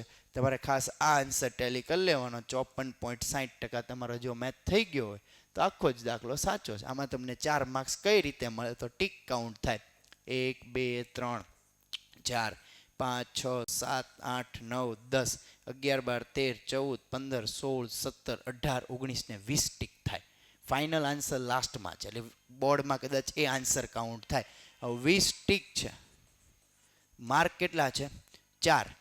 તો 5 ટીકનો 1 માર્ક આપે મિત્રો. એટલે કે દાખલો તમે આખો ગણ્યો જ છે, ટાઇટલ લખ્યું જ છે, કોષ્ટક બનાવ્યું જ છે, પણ અહીંથી માની લો 1, 2, 3, 4, 5, 6 સાચા પડ્યા તો એ 5 કાઉન્ટ થાય, 1 માર્ક મળે. એમ તમારી જેટલી ટીક સાચી થઈ હશે એ પ્રમાણે તમને માર્ક મળવા પાત્ર થયા હશે. ત્યારબાદ મિત્રો 4 માર્ક્સના ગુણોત્તરમાં રેર કેસમાં પૂછાય એવો ગુણોત્તર આ વખતે બોર્ડે પૂછી નાખ્યો. જો કે જનરલ ઓપ્શન થતાં જે વિદ્યાર્થી મિત્રો ગુણોત્તરની તૈયારી નહોતી કરી એ લોકોએ કદાચ આ ઓપ્શનમાં કાઢ્યો હશે, પણ સ્ટોકનો ઉથલો પૂછ્યો છે. ટાઈપ નંબર 12 કાર્યક્ષમતાના ગુણોત્તરમાંથી 11 ટાઈપ નંબર સ્ટોકના ઉથલાની માહિતી પૂછી, જેને સ્ટોક ચલન દરે કહેવાય. અને આ પાછો ટેક્સ્ટ બુકનો સ્વાધ્યાયનો જ પ્રશ્ન પૂછ્યો છે. અને એ સ્વાધ્યાયનો કયો પ્રશ્ન પૂછી નાખ્યો તો કે સ્વાધ્યાયનો 15મો પ્રશ્ન પૂછી નાખ્યો. એમાં તમે જુઓ તો વેચાણ 30 લાખ છે, શરૂઆતનો સ્ટોક 3,50,000 છે, ખરીદી 12 લાખ છે, આખરનો સ્ટોક 2,50,000 અને કાચા નફાનો દર કેટલો આપ્યો? 30% આપ્યો. સ્ટોકના ઉથલાનું સૂત્ર શું છે? વેચેલ માલની પડતરના છેદમાં સરેરાશ સ્ટોક. સરેરાશ સ્ટોકનું સૂત્ર શું છે? શરૂનો સ્ટોક વત્તા આખરનો સ્ટોક ભાગ્યા 2. તો શરૂનો સ્ટોક કેટલો? 3,50,000. આખરનો સ્ટોક કેટલો? 2,50,000. એટલે 3,50,000 ભાગ્યા 2,50,000 ભાગ્યા 2 કરતાં તમારો સરેરાશ સ્ટોક બનશે 3 લાખ રૂપિયા. તો અહીંયા મિત્રો છેદની કિંમત બની 3 લાખ રૂપિયા. હવે અંશમાં કઈ કિંમત જોઈએ? વેચેલ માલની પડતર. વેચેલ માલની પડતરનું સૂત્ર છે વેચાણ માઇનસ કાચો નફો. પણ એ કાચા નફાની જગ્યા હું આપ્યું? કાચા નફાનો દર આપ્યો. તો એ રીતે સૂત્ર લખવાનું. કુલ વેચાણ કેટલું છે? 30 લાખ. વેચાણ પરત આપ્યું હોય તો બાદ થાય, આપ્યું નથી. 30 લાખમાં એનો નફો કેટલો છે? 30%. તો 30 લાખના 30% 9 લાખ થાય. તમે એમ 9 લાખ બાદ કરીને 21 લાખ કર્યા હોય તોય હાલે. 30 લાખ માઇનસ 30% એટલે તમારી વેચેલ માલની પડતર કેટલી થઈ? 21 લાખ. તો 21 લાખ ભાગ્યા 3 લાખ કરતાં તમારો આન્સર મિત્રો કેટલો બન્યો? 7 વખત. તો અહીંયા મિત્રો એના 4 માર્ક્સ કઈ રીતે કાઉન્ટ થઈ શકે? તો કે 1 માર્ક તો આ સૂત્રનો આપી શકે, 1 માર્ક આ ફાઇનલ આન્સરનો આપી શકે, 1 માર્ક આ વેચેલ માલની પડતરની ગણતરીનો આપી શકે, અને 1 માર્ક આ સરેરાશ સ્ટોકની ગણતરીનો આપી શકે. હવે તમારા મનમાં પ્રશ્ન ઊભો થશે કે સર આ ગણતરી ન કરી હોય ને ડાયરેક્ટ સ્ટેપ દર્શાવીને આન્સર આપી દીધો હોય તો પણ ચાલે મિત્રો. તમારો આન્સર આવી ગયો 7 વખત. આ 3 જ સ્ટેપમાં તમે આન્સર બતાવી દીધો તોય તમને 4માંથી 4 માર્ક્સ પૂરેપૂરા મળવા પાત્ર થાય જ. ત્યારબાદ 41મો પ્રશ્ન. મિત્રો મેં તમને કીધેલું રોકડ પ્રવાહ પત્રકને તમે જો ઓપ્શનમાં કાઢતા હોય તો મને પ્રશ્ન નથી, MCQ VSQ કરી લેવાના. પરંતુ એમાં મેં તમને કીધું હતું રોકાણ કે નાણાકીય પ્રવૃત્તિના માત્ર 5 ઇમ્પોર્ટન્ટ દાખલા છે સ્વાધ્યાયના ઉદાહરણના થઈને, એ કરી નાખજો. કામગીરી છેલ્લા 2 વર્ષથી પૂછાય છે. આ વખતે રોકાણની પ્રવૃત્તિ નાણાકીય પ્રવૃત્તિ પૂછાવાના ચાન્સ છે. ગયા વર્ષે રોકાણ પૂછી, એના પહેલાના 2 વર્ષે કામગીરી પૂછી હતી. તો આ વર્ષે મિત્રો કઈ પ્રવૃત્તિ પૂછેલી? પાછી અગેન રોકાણની પ્રવૃત્તિ પૂછી. જો એ 5 દાખલા કર્યા હોય ને ત્યાં ઓપ્શનમાં 1 દાખલો વધારે ગણીને આવી શકાય. આગળ કપાણા હોય ને ત્યાં ઓપ્શનમાં ગણેલો હોય ને તોય માર્ક મળે મિત્રો. ત્યાં રોકાણની પ્રવૃત્તિમાં માત્ર એ જ જોવાનું હતું કઈ વિગત આવે, કઈ વિગત ન આવે. આવે તો એમાં આવક હોય તો પ્લસ કરવાની, જાવક હોય તો માઇનસ કરવાની. બિનચાલુ મિલકત રોકાણમાં આવે તો કે આવે. એનું વેચાણ કર્યું તો રૂપિયા આવે કે જાય? આવે, એટલે એ પ્લસમાં આવશે. જમીનની ખરીદી આવશે તો કે રોકાણની પ્રવૃત્તિ ગણાય. ખરીદી કરતા રૂપિયા આવે કે જાય? જાય, તો કે માઇનસમાં ગણાશે. યંત્રની ખરીદી રોકાણની પ્રવૃત્તિ ગણાય કે ન ગણાય? તો ગણાય. યંત્રની ખરીદી કરતા આવક પ્રવાહ, જાવક પ્રવાહ? જાવક પ્રવાહ માઇનસમાં આવશે. ફર્નિચરનું વેચાણ કામગીરીની પ્રવૃત્તિ ગણાય, રોકાણની ગણાય કે નાણાકીય? તો કે રોકાણની જ ગણાય સાહેબ, બિનચાલુ મિલકત છે. વેચાણ કરતા રૂપિયા આવે કે જાય? આવે, એટલે પ્લસમાં આવશે. રોકાણ પર મળેલ ડિવિડન્ડ એ રોકાણની પ્રવૃત્તિમાં આવે ને કામગીરીની પ્રવૃત્તિમાં આવે. રોકાણની પ્રવૃત્તિમાં આવક થાય એટલે પ્લસ થાય, જ્યારે કામગીરીમાંથી બિનકામગીરી આવક તરીકે શું કરીએ? માઇનસ કરીએ. પાઘડીના ચૂકવવી એનો મતલબ પાઘડી ખરીદી છે એટલે પાઘડીની એન્ટ્રી પણ આવશે, પ્લસમાં થશે. જો પાઘડી વેચી હોત તો પણ આવે, પાઘડી માંડી વાળી હોત તો કામગીરીની પ્રવૃત્તિ બને, તો મિત્રો ધ્યાનમાં ન લે. શેર બહાર પાડ્યા એ નાણાકીય પ્રવૃત્તિ છે, એ અહીંયા ધ્યાનમાં નહીં લેવાય. ડિબેન્ચર પરત કર્યા, નાણાં ઉછીના લીધા પાછા આપ્યા, નાણાકીય પ્રવૃત્તિ ધ્યાનમાં નહીં લેવાય. લોન લીધી, નાણાકીય પ્રવૃત્તિ ધ્યાનમાં નહીં લેવાય. એટલે છેલ્લી 3 બાબત તમને હેરાન કરવા આપીશ. હવે આ 6 બાબત થઈ. આ 6ના સરવાળામાં 2 રકમ માઇનસ થાય, બાકીની 4 રકમ શું થાય? પ્લસ થાય. એટલે તમારો આન્સર રેડી. જો મિત્રો અહીં તમારી સામે મેં આન્સર રાખ્યો છે. છેલ્લે પાઘડીના ચૂકવ્યા છે એ પણ માઇનસમાં થશે. ચૂકવ્યા છે એટલે માઇનસમાં થશે, એટલે માઇનસ આવશે. બાકી તમારો આન્સર હવે જ્યાં પ્લસ માઇનસ કરતા જે આવે તે. આ રીતે મિત્રો માત્ર એટલો એવો આન્સર બનતો હતો. આમાં કેટલી ટીક બને? તો કે 1 2 3 4 5 6. આન્સરની ટીક કદાચ કાઉન્ટ કરીએ તો 7, અને એક આ ટાઇટલની ટીક લઈ લઈએ તો 8 ટીક બને. તો 2 ટીકનો 1 માર્ક આપી શકે. જો ટાઇટલની ટીક બોર્ડે લેવી કે ન લેવી, બોર્ડના મધ્યસ્થ મૂલ્યાંકન દ્વારા જે આન્સર કી તૈયાર થાય ને એમાં નક્કી થાય. હું નક્કી ન કરી શકું, પણ લઈ શકે. એટલે જ કાયમ કહું છું મિત્રો, હંમેશા દરેક કોષ્ટકના સંપૂર્ણ ટાઇટલ વ્યવસ્થિત પેન્સિલ સ્કેલનો ઉપયોગ કરીને ફૂલ્લી વ્યવસ્થિત ડેકોરેશન સાથે જ દાખલો ગણવો. ઇમ્પ્રેશન સારી હોય ને તો પૂરા માર્ક્સ જ આપવા પડે. સામે વાળો પેપર ચેક કરે, ચા પીધી હોય કે ન પીધી હોય, પણ એ માર્ક ન કાપી શકે. પણ જો તમારે અહીંયા આળસ નડીને ટાઇટલ ન લખ્યું ને કદાચ એનો માર્ક મૂક્યો તો 3.5 માર્ક જ આવે. એ તો છેલ્લે રાઉન્ડ ફિગર થાય તો જાય ને, કે અડધો માર્ક્સ કપાય. ખાસ કરીને જે 90+ સ્ટુડન્ટ થતા હોય, જેને માર્ક થતા હોય, એને તો આ બધી કાળજી રાખવાની કાયમ સૂચના આપેલી છે. જેમને ન ખબર હોય હવેથી આગળના પેપરમાં ખાસ ધ્યાન રાખજો. સ્ટેટનો પેપર હજી બાકી જ છે, એમાં પણ વિશેષ ધ્યાન આપજો. ત્યારબાદ મિત્રો હવે સેક્શન એ શરૂ થઈ જાય છે. 8 માર્કના પ્રશ્નો. બધા વિદ્યાર્થીને મોજ આવી ગઈ સામે. પ્રવેશના નિવૃત્તિના ટેક્સ્ટ બુકના જ દાખલા લઈ લીધા ને એમાંય નિવૃત્તિમાં સાહેબ કાર્યશીલ મૂડી પૂછાઈ ગઈ. અમે તો રિવર્સથી દાખલો શરૂ કર્યો અને ફટાક દઈને એનો આન્સર આવી ગયો. ટેક્સ્ટ બુકના બેઠા દાખલા તો લીધા છે, પરંતુ મિત્રો એમાં થોડો ઘણો ફેરફાર કર્યો છે. શું ફેરફાર કર્યો છે? તો અગાઉ તમને વાત કરું છું ને કે કાં તો રકમ 2 ગુણાકાર સાથે 3 ગુણાકાર સાથે ગુણીને પ્રશ્ન તમારી સામે મૂક્યો છે, કાં તો પ્રશ્નની રકમ અડધી કરીને તમારી સામે મૂક્યો છે.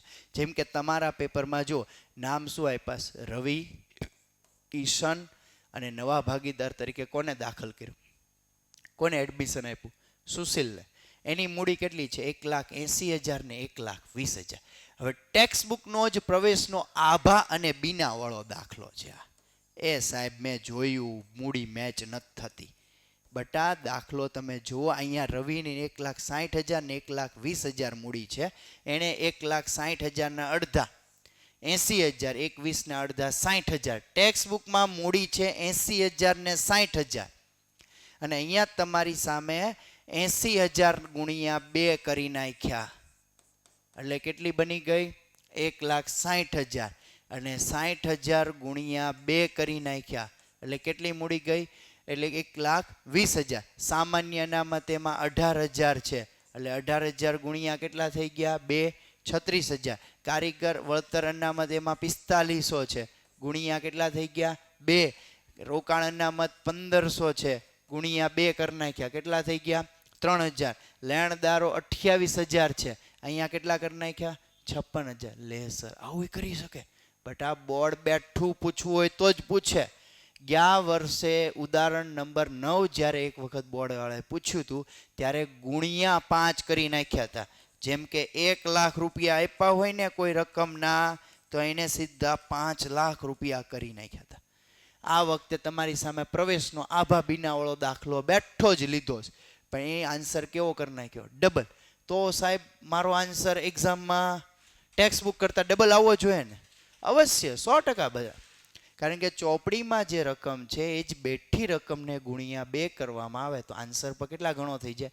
2 ગણો. એટલે મિત્રો મેં અહીંયા આ જ દાખલો ગણીને તમારી સામે નથી મૂક્યો, પણ ટેક્સ્ટ બુકનો એ આભા, બીના અને રૂસિલવાળો દાખલો તમારી સામે મૂક્યો છે, જેમાં પ્રવેશમાં અહીંયા 7,500નો જવાબ આવે છે. તમારે બોર્ડમાં 15,000નો જવાબ આપ્યો હશે. અહીંયા મૂડી બાકી આગળ લઈ ગયા 1,01,000, 70,500 ને 1 લાખ આવે તો તમારે 1,01,000ના ડબલ 2,02,000 આવ્યા હશે. 70,500 ના ડબલ 7 દુ 14 અને બીજા 1,000 1,41,000 આવ્યા હશે અને 1 લાખ રૂપિયાના ડબલ 2 લાખ રૂપિયા છે. હા સાહેબ એવો જ આન્સર આવ્યો હતો. તો બટા તું સીધી ગાડીએ પાટી તારી જાય છે અને બરોબર માર્ક તને મળે છે. આગળ એની પછીના 2 કોષ્ટક છે એમાં રોકડ ખાતાની બાકી આગળ લઈ ગયા. અહીંયા 1,26,000 ટેક્સ બુકમાં આવે છે પણ તમારે 2,56,000 આવ્યા છે અને પાકા સર્વે અહીંયા 3,12,600 છે. તમારે એક્ઝામમાં એના કરતાં ડબલ આવ્યા છે. બસ આ જ તમારો બેઠો જ આભા, બીના, રૂસિલ પ્લસ ટેક્સ બુકમાં આભા, બીના અને રૂસિલના દાખલામાં ટેક્સ બુકમાં આમ નોંધ પૂછી છે. અહીંયા બોર્ડવાળા આમ નોંધ કાઢી નાખે. એને ખબર છે કે 8 માર્કના પ્રશ્નમાં 4 ખાતા ને 8, 10, 12 આમ નોંધ પૂછી ન શકાય. મેં ત્યારે પણ કીધું હતું કે બોર્ડવાળો જ આ દાખલો પૂછે તો આમ નોંધ નહીં પૂછે, તો આમ નોંધ હટાવી દીધી, માત્ર દાખલો મૂક્યો છે. આ સોલ્યુશન તમારી સામે એટલે મૂક્યું છે કે તમને ખ્યાલ આવે કે આ રીતે પ્રશ્નમાં ફેરફાર સાથે બોર્ડ પ્રશ્ન મૂકી શકે છે. ત્યારબાદ નેક્સ્ટ એની પછીનો પ્રવેશનો બીજો પ્રશ્ન છે. સૂર્ય, ચંદ્ર નામ આપ્યું છે અને નવા ભાગીદાર તરીકે તારા નામ આપ્યું છે. ટેક્સ્ટ બુકનો જ પ્રશ્ન. એ સાહેબ મેં પાના ફેરવી નાખ્યા પણ રકમ જ ન મળી. મૂડી બળવી જોવે ને, સરખું જુઓ બેટા, એમાંય ફેરફાર કર્યો છે. અહીંયા સૂર્યની મૂડી કેટલી? 1 લાખ. ચંદ્રની મૂડી કેટલી? 80,000. ટેક્સ્ટ બુકનો બેઠો પ્રશ્ન છે ચાંદની, નિહાર ને પાયલ. જો એમાં રકમ નથી ફેરવી બેટા. ચાંદનીની મૂડી કેટલી છે? 1 લાખ. નિહારની કેટલી છે? 80,000. તો બેઠી જ રકમ લીધી છે બેટા આમાં. એટલે ચાંદની, નિહાર વાળો દાખલો નામ ફેરવી નાખ્યા, સૂર્ય, ચંદ્ર ને તારા. બસ દાખલાનું સોલ્યુશન અહીંયા તમારી સામે છે. અહીંયા જે મેં આન્સર મૂકેલો હશે એ જ આન્સર તમારે આવ્યો હશે. પુનઃ મૂલ્યાંકનનો કેટલો આવ્યો હશે? 50,000 નફો આવ્યો હશે. બાકી આગળ લઈ ગયા 1,34, 1,34, 53,200 આવી હશે. રોકડ બેંક ખાતાની બાકી આગળ લઈ ગયા 1,29,600 આવ્યા હશે અને પાકું સરવૈયું 4,30,600 રૂપિયા. જો તમારે મેચ થઈ ગયો મિત્રો તો 8માંથી 8 માર્ક આવે. તમને પ્રશ્ન થાય સર જવાબ ન આવ્યો હોય તો માર્ક કઈ રીતના કાઉન્ટ થાય? બટ આ બધા દાખલાની ટીક કાઉન્ટ થાય. ટોટલ 32 ટીક બને. 32 ટીકમાંથી કોઈ 4 ટીકનો તમને 1 માર્ક મળે. કઈ રીતે? જો આપણે ટીક ગણીએ. ચાલો જેમ કે આ 1, 2, 3, 4, આ 5, આ 6, 7, 8, 9, 10, 11, 12, 13, 14, 15, 16, 17, 18, 19, 20, 21, 22, 23, 24, 25, 26, 27, 28, 29, 30, 31, 32, 33, 34, 35. 35 ટીક થઈ મિત્રો. અહીંયા છે ને મેં 3 લીધી, 13, 14 ને 15. પણ બોર્ડ ઈચ્છે ને તો આની પછી સરવાળાની એક જ ટીક કાઉન્ટ કરી નાખે. પછી આ બાકી આગળ લઈ ગયાની મેં 3 ટીક ગણી. બોર્ડ ઈચ્છે ને તો એની એક જ ટીક કાઉન્ટ કરી નાખે. એમ કરીને બોર્ડ કોઈ પણ 32 ટીક બનાવે અને એના માર્ક કેટલા? 8 માર્ક. તો 4 ટીકનો કેટલા માર્ક બને? 1 માર્ક. એટલે આખો જ દાખલો ખોટો ન પડે બેટા મિત્રો. આમાંથી તમારી જેટલી એન્ટ્રીઓ સાચી પડી હોય એ એન્ટ્રીના 4 ટીકે 1 માર્ક કાઉન્ટ થાય ને એ માર્ક તમને મળવા પાત્ર. હા સાહેબ અડધા 4, 5 તો આવે એવું લાગે છે. જો આન્સર આવ્યો હોય તો 8માંથી 8 આવશે, નહીંતર તમારી જેટલી ટીક સાચી થાય એ રીતે માર્ક મળવા પાત્ર થાય. ત્યારબાદ મિત્રો નેક્સ્ટ નિવૃત્તિનો પ્રશ્ન આપ્યો છે. તમને એમાં નામ આપી દીધા L, B ને W. એટલે સીધું જ તમે આવીને ઘરે જઈને LBW વાળો દાખલો કાઢ્યો હોય. પણ આ LBW વાળો દાખલો નથી. કાર્યશીલ મૂડીવાળો સમ છે, જેમાં 28,000 કાર્યશીલ મૂડીની વાત કરવામાં આવી છે. આ દાખલો છે સ્વાધ્યાયનો ચિરાગ, જીગર અને કેશવવાળો દાખલો, જેમાં કાર્યશીલ મૂડી 14,000 આપી. તો અહીંયા એને ગુણ્યા શું કરી નાખ્યા? 2. હે સાહેબ, આખા પ્રશ્નમાં ડબલ કરી નાખ્યું છે? હા, તમે મિત્રો જોઈ શકો. એમાં ચિરાગ, જીગર, કેશવની મૂડી 30,000 છે. ચિરાગની એને ગુણ્યા 2 કરી નાખી. જીગરની 20,000 છે, એને ગુણ્યા 2 કરી નાખી. ચિરાગ, જીગરને કેશવના 10,000 છે, એને ગુણ્યા 2 કરી નાખ્યા. એટલે આખો જ દાખલો કેટલા સાથે મલ્ટીપ્લાય કરી નાખ્યો? 2 સાથે. તો વિશેષ હવે મારે તમને સમજાવવાની જરૂર નથી, તમને સમજાઈ ગયું કે ટેક્સ્ટ બુક આવી રીતે દાખલાઓમાં ફેરફાર કરી શકે. ટેક્સ્ટ બુકના દાખલાઓમાં ફેરફાર કરીને બોર્ડ પ્રશ્ન પૂછે છે. ડબલ કરી નાખે, 3 ગણી કરી નાખે, અડધી કરી નાખે. બસ, તો હવે તમારી સામે હું ચિરાગ, જીગર, કેશવનો આન્સર મૂકું છું. એ જે આન્સર દર્શાવું એ આન્સર કરતાં તમારો આન્સર કેવો આવવો જોઈએ? ડબલ, એને ગુણ્યા 2, કારણ કે રકમ કેટલી થઈ ગઈ છે? ડબલ. પુનઃ મૂલ્યાંકનનો આન્સર અહીંયા તમારી સામે 12,000 છે, પરંતુ તમારે કેટલો આન્સર આવ્યો હશે? નફો 24,000. અહીંયા 6, 4, 2 છે, તમારે કેટલો આવ્યો હશે? 12,000, 8,000 ને 4,000 રૂપિયા. બાકી આગળ લઈ ગયા અહીંયા 54,000 ને 36,000 છે, તમારે કેટલા આવ્યા હશે? 1,08,000 ને 36 દુ કેટલા આવ્યા હશે? 72,000 રૂપિયા આવ્યા હશે.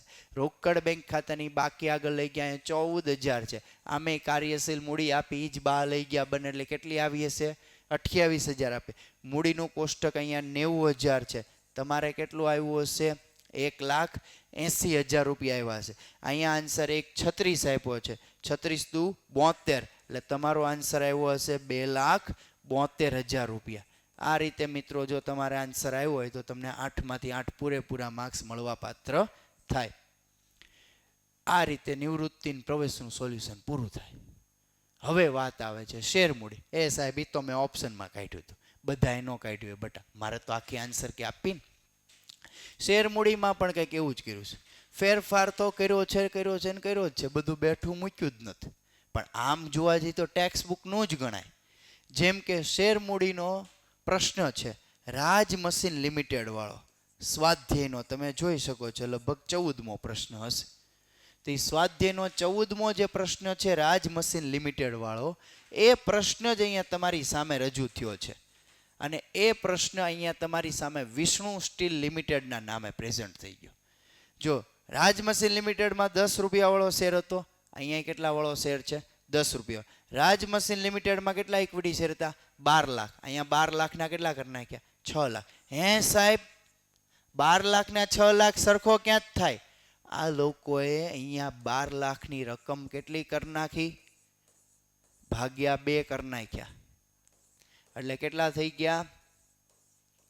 6 લાખ રૂપિયા થઈ ગયા. એટલે કે શેર મૂડીની સંખ્યામાં શું કર્યું? પરિવર્તન કર્યું. પછી પાછા અરજીમાં 3 જ રાખ્યા, મંજૂરીમાં 4 રાખ્યા, હપ્તામાં 3 રાખ્યા, એટલે 3, 4, 3, એ પાછું સરખું આલ્યું. પછી જો કંપનીને અહીંયા અરજી 7,75,000, અહીંયા જે 14,70,000 હતી એને ભાગ્યા 2 કરી નાખો, એટલે તમને 7,35,000 મળી જાય. હા સાહેબ, મળે છે. ત્યારબાદ પછી જો અહીંયા રામના કેટલા શેર જપ્ત કરવાની વાત છે? 1,000. અહીંયા રામની બદલે શું આપ્યું? આકાશ, એટલે ન્યા પાછું ડબલ કરી નાખ્યું. જો એ સાહેબ, આ લોકો તો ખરેખર ગજબ કહેવાય. બટા તો જ 100માંથી 100 આપે ને બધાને, તો 100માંથી 100નું આમ કેટલું લિસ્ટ લાંબુ ન થાય. એટલે ખરેખર કોન્સેપ્ટથી વ્યવસ્થિત તૈયારી સાથે જે મિત્રોએ દાખલો ગણ્યો હશે એને 100% દાખલો સાચો જ પડ્યો છે, અઘરો નથી જ, આવડે એવો જ છે. પણ ખાસ ધ્યાન રાખવું પડે. એટલે 1,000 હતા, એના 2,000 કર્યા. અહીંયા કેટલા ફરી બીજા રહીમના કેટલા જપ્ત કર્યા? 600.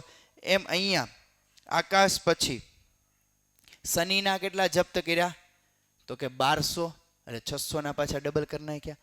પછી પાછા જપ્ત કરેલા શેર અહીંયા કેટલા રૂપિયા ફરી બહાર પડ્યા? 7 રૂપિયા. જે અહીંયા પણ કેટલા રૂપિયા બહાર પડ્યા? 7 રૂપિયા. હા સાહેબ, એની જેવો જ દાખલો છે, 100% બટા એની જેવો જ દાખલો છે. પણ જપ્તી ફરી બહાર ને મૂડી અનામતની જે ટેક્સ્ટ બુકમાં જે તમારી ટૂંકમાં ફેરબુકમાં જે આન્સર આવે છે, પહેલી બીજી અરજીની, ત્રીજી ચોથી મંજૂરીની, પાંચમી છઠ્ઠી હપ્તાની એટલે અરજી, મંજૂરી, હપ્તો આ બધાની અમાઉન્ટ તમારે ભાગ્યા 2 કરી નાખવાની એટલે તમને તમારો આન્સર મળી જાય. પછી તમારી 7મી, 8મી અને 9મી મૂડી અનામત એ આમ નોંધ ગુણ્યા 2 કરી નાખવાના એટલે તમારો આન્સર ટેલી થઈ જશે બેટા. મેં આન્સર નથી મૂક્યો સમયના અભાવના કારણે. નેક્સ્ટ લેક્ચરમાં ક્યારેક એવી રીતના મળશું ત્યારે આ દાખલો આખો સોલ્વ કરીને તમારી સામે મૂકી દઈશ. અત્યારે તમને આઈડિયા આવી ગયો મિત્રો કે આ દાખલો તમારો સાચો પડ્યો છે કે ખોટો પડ્યો છે. ત્યારબાદ મિત્રો શેર મૂડીનો જ પ્રશ્ન મેં કીધેલું કે સ્વાધ્યાયનો 12મો અને 13મો દાખલો જપ્તી ફરી બહાર મૂડી અનામત વાળો બેઠો દાખલો છે. એ દાખલો અથવા તો શેરની પ્રમાણસર ફાળવણી એ બેમાંથી એક દાખલો હશે ને હશે.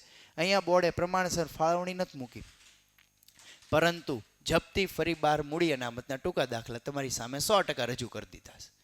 તો એ દાખલાઓમાં પાછો ફેરફાર કર્યો છે બેટા, કર્યો છે. સીધી આ વખતે લાઈન સીધી રેખામાં બોર્ડ હાલી જ નથી. આ વખતે વિદ્યાર્થીની ગણતરી થોડીક હેરાન કરવાની જ હતી એટલે બધા જ દાખલામાં થોડો ઘણો માઇનોર ફેરફાર કર્યો છે. આમાં પાછો જે ત્રીજા દાખલામાં ફેરફાર કર્યો ને એ તો પાછું વિદ્યાર્થીના હિતમાં જ છે હો, એના ફાયદામાં જ છે. કારણ કે ત્રીજા દાખલામાં પ્રીમિયમ કાઢી નાખ્યું છે અને ઉપરના 2 દાખલામાં શેરની સંખ્યા ફેરવીશ. કઈ રીતે જો સમજાવી દો. અહીંયા 10 રૂપિયાના કેટલા શેરની વાત છે? 1600. એને મંજૂરીના 4 ને હપ્તાના 3 નથી ભર્યા, અરજી વખતે 3 ભરેલા છે, એના શેર જપ્ત કર્યા અને 8 રૂપિયા ફરી બહાર પડ્યા. તમે ટેક્સ્ટ બુકના સ્વાધ્યાયના પ્રશ્નમાં બેટા મિત્રો આવો તો 12મો અને 13મો દાખલો એમાં સ્વાધ્યાયમાં બેટા મિત્રો 12મો દાખલો છે. એ 12મો દાખલો તમે જુઓ ને તો એમાં પહેલો જ દાખલો 10 રૂપિયા વાળો શેર છે. 4 રૂપિયા અને 3 રૂપિયા કંપનીને ભરી દીધા છે. પછી એને અરજી વખતે 3 ભરેલા છે અને 4 રૂપિયા અને 3 રૂપિયા નથી ભર્યા તો કંપની એના શેર જપ્ત કર્યા અને કેટલા રૂપિયા ફરી બહાર પડ્યા? 8 રૂપિયા. પણ આમાં જો અહીંયા કેટલા શેર છે? 1600. અહીંયા કેટલા છે? 800. એટલે ગુણ્યા કેટલા કરી નાખ્યા? 2 કરી નાખ્યા. દાખલો બેઠો જ છે. આખો આન્સર કેવો થઈ ગયો? ડબલ થઈ ગયો. આમાં 8000 આવતા હોય તો અહીંયા કેટલા આવશે? 16000 રૂપિયા આવશે. બીજો દાખલો એસકે કંપની લિમિટેડ 10 રૂપિયાનો એક એવા કેટલા ઇક્વિટી શેરની વાત છે? 300. એને અરજીને મંજૂરીના કેટલા? 5 રૂપિયા ભરેલા છે. પ્રથમના હપ્તાના આખરી હપ્તાના કેટલા? 3 ને 2 ભર્યા નથી. પછી એમાંથી કેટલા શેર ફરી બહાર પડ્યા? 200. 100 ઘર જમાઈ રાખ્યા, હજી 100 શેર પોતાની પાસે જમા છે. માર્કેટમાં 300 જપ્ત કર્યા અને 200 જ ફરી બહાર પડ્યા. એની સામે સ્વાધ્યાયનો પ્રશ્ન કે આરકે કંપની લિમિટેડ 10 રૂપિયા વાળો કેટલા શેર જપ્ત કર્યા? 600. 600 ના અડધા કરી નાખ્યા એટલે કેટલા થઈ ગયા? 300. પછી અહીં 600 માંથી કેટલા શેર ફરી બહાર પડ્યા હતા? 400. અહીંયા 400 માંથી કેટલા કરી નાખ્યા? 200. એટલે કરી નાખ્યા 600 ભાગ્યા 2 એટલે કેટલા થઈ ગયા? 300. 400 ભાગ્યા 2 એટલે કેટલા થઈ ગયા? 200. ટેક્સ્ટ બુકનો એની પછીનો બીજો જ દાખલો પણ ફેરવી નાખ્યો. પછી આ દાખલો એટલે તમારો ટેક્સ્ટ બુકનો આ 12મો હતો અને આ 13મો દાખલો છે અને એ 13મા દાખલાનો પહેલો દાખલો એ આની સાથે થોડો ઘણો મેળ ખાય, બાકી ચોપડીનો બેઠો તો છે જ નહીં. કઈ રીતે મેળ ખાય સમજાવું જો. આ મંજૂરીના કેટલા? 4. આ મંજૂરીના કેટલા? 14. 14 માંથી 10 રૂપિયા પ્રીમિયમ કાઢી નાખ્યું, મંજૂરીના કેટલા થઈ ગયા? 4 રૂપિયા સાહેબ. એટલે આ જ દાખલો તમારી સામે અહીંયા બેઠો મૂક્યો છે, માત્ર પ્રીમિયમ હટાવી દીધું. એટલે આવી રીતે બોર્ડે તમારું હિત જાળવ્યું છે બેટા. પ્રીમિયમ વગરનો દાખલો હોય ને જપ્તી કરવાની આવે કેવી સહેલાઈથી થઈ જાય. એટલે આ ત્રીજો દાખલો પણ એ જ રીતે કે 4 રૂપિયા ને 3 રૂપિયા ભર્યા નથી તો બાકીના ભર્યા કેટલા? તો કે 7 નથી ભર્યા, 3 ભર્યા અરજીના અને 10 રૂપિયાના કેટલા ઇક્વિટી શેર છે? 600 શેર જપ્ત કર્યા. એમાં અહીંયા કેટલા ઇક્વિટી શેર છે? 1200. તો 1200 પાછા ભાગ્યા કેટલા કરી નાખ્યા? 2 એટલે કેટલા થઈ ગયા? 600. અને પ્રીમિયમ પ્રશ્નમાંથી હટાવી દીધું એટલે દાખલો પાછો આખો બદલાઈ ગયો. આ રીતે મિત્રો જપ્તી ફરી બહાર મૂડી અનામતને દાખલો ટેક્સ્ટ બુકનો બેઠો જ મૂકેલો છે. પણ રકમમાં ફેરફાર અને થોડા ઘણા ડિબેન્ચર શેરની સંખ્યામાં પણ ફેરફાર, એ ફેરફાર સાથે દાખલો તમારી સામે રજૂ કર્યો છે. ત્યારબાદ મિત્રો વાર્ષિક હિસાબ. કહી શકીએ કે થોડો વાર્ષિક હિસાબ સાહેબ 11 માર્કની માફકમાં લેન્ધી નહોતો, હતો. પણ બટા હું તો કહું કે સરપ્રાઈઝ દાખલો આવે ને એની કરતાં ટેક્સ્ટ બુકનો બેઠો ને લેન્ધી સમ આવે ને તો સારું. શું કામ? 1, 2, 3 નહીં, 5 વાર પ્રેક્ટિસ કરી હોય, પરીક્ષાઓમાં પેપરમાં પૂછાઈ ગયો હોય, વારંવાર આન્સર આવી ગયા હોય, ઘણાને પ્રશ્નની રકમ જોવે ને ત્યાં ખબર પડી જાય કે આ ભાગીદાર છે ને આનો આ જ આન્સર આવે. તો એ માહિતી તમારી પાસે પહેલેથી અવેલેબલ હોય અને એવો જ દાખલો ફરી વાર તમે બોર્ડમાં ગણો ને તો અડધી કલાક ન થાય, 20-25 મિનિટમાં સમ પૂરો થઈ જાય. તો આ ટેક્સ્ટ બુકનો જ બેઠો સમ છે. નામ ફેરવી નાખ્યા, મનમોહન કરી નાખ્યું છે. ગયા વર્ષે તે નામ ફેરવી નાખ્યા હતા, નામ અહીંયા બદલાવ્યા. બાકી ટેક્સ્ટ બુકનો ભાડા પટ્ટાના મકાનવાળો દાખલો છે, નીલા અને શીલાવાળો દાખલો છે. નીલા અને શીલાના દાખલાની જગ્યાએ નામ શું કરી નાખ્યા? મન અને મોહન. લેડીઝમાંથી જેન્ટ્સ બનાવી દીધા.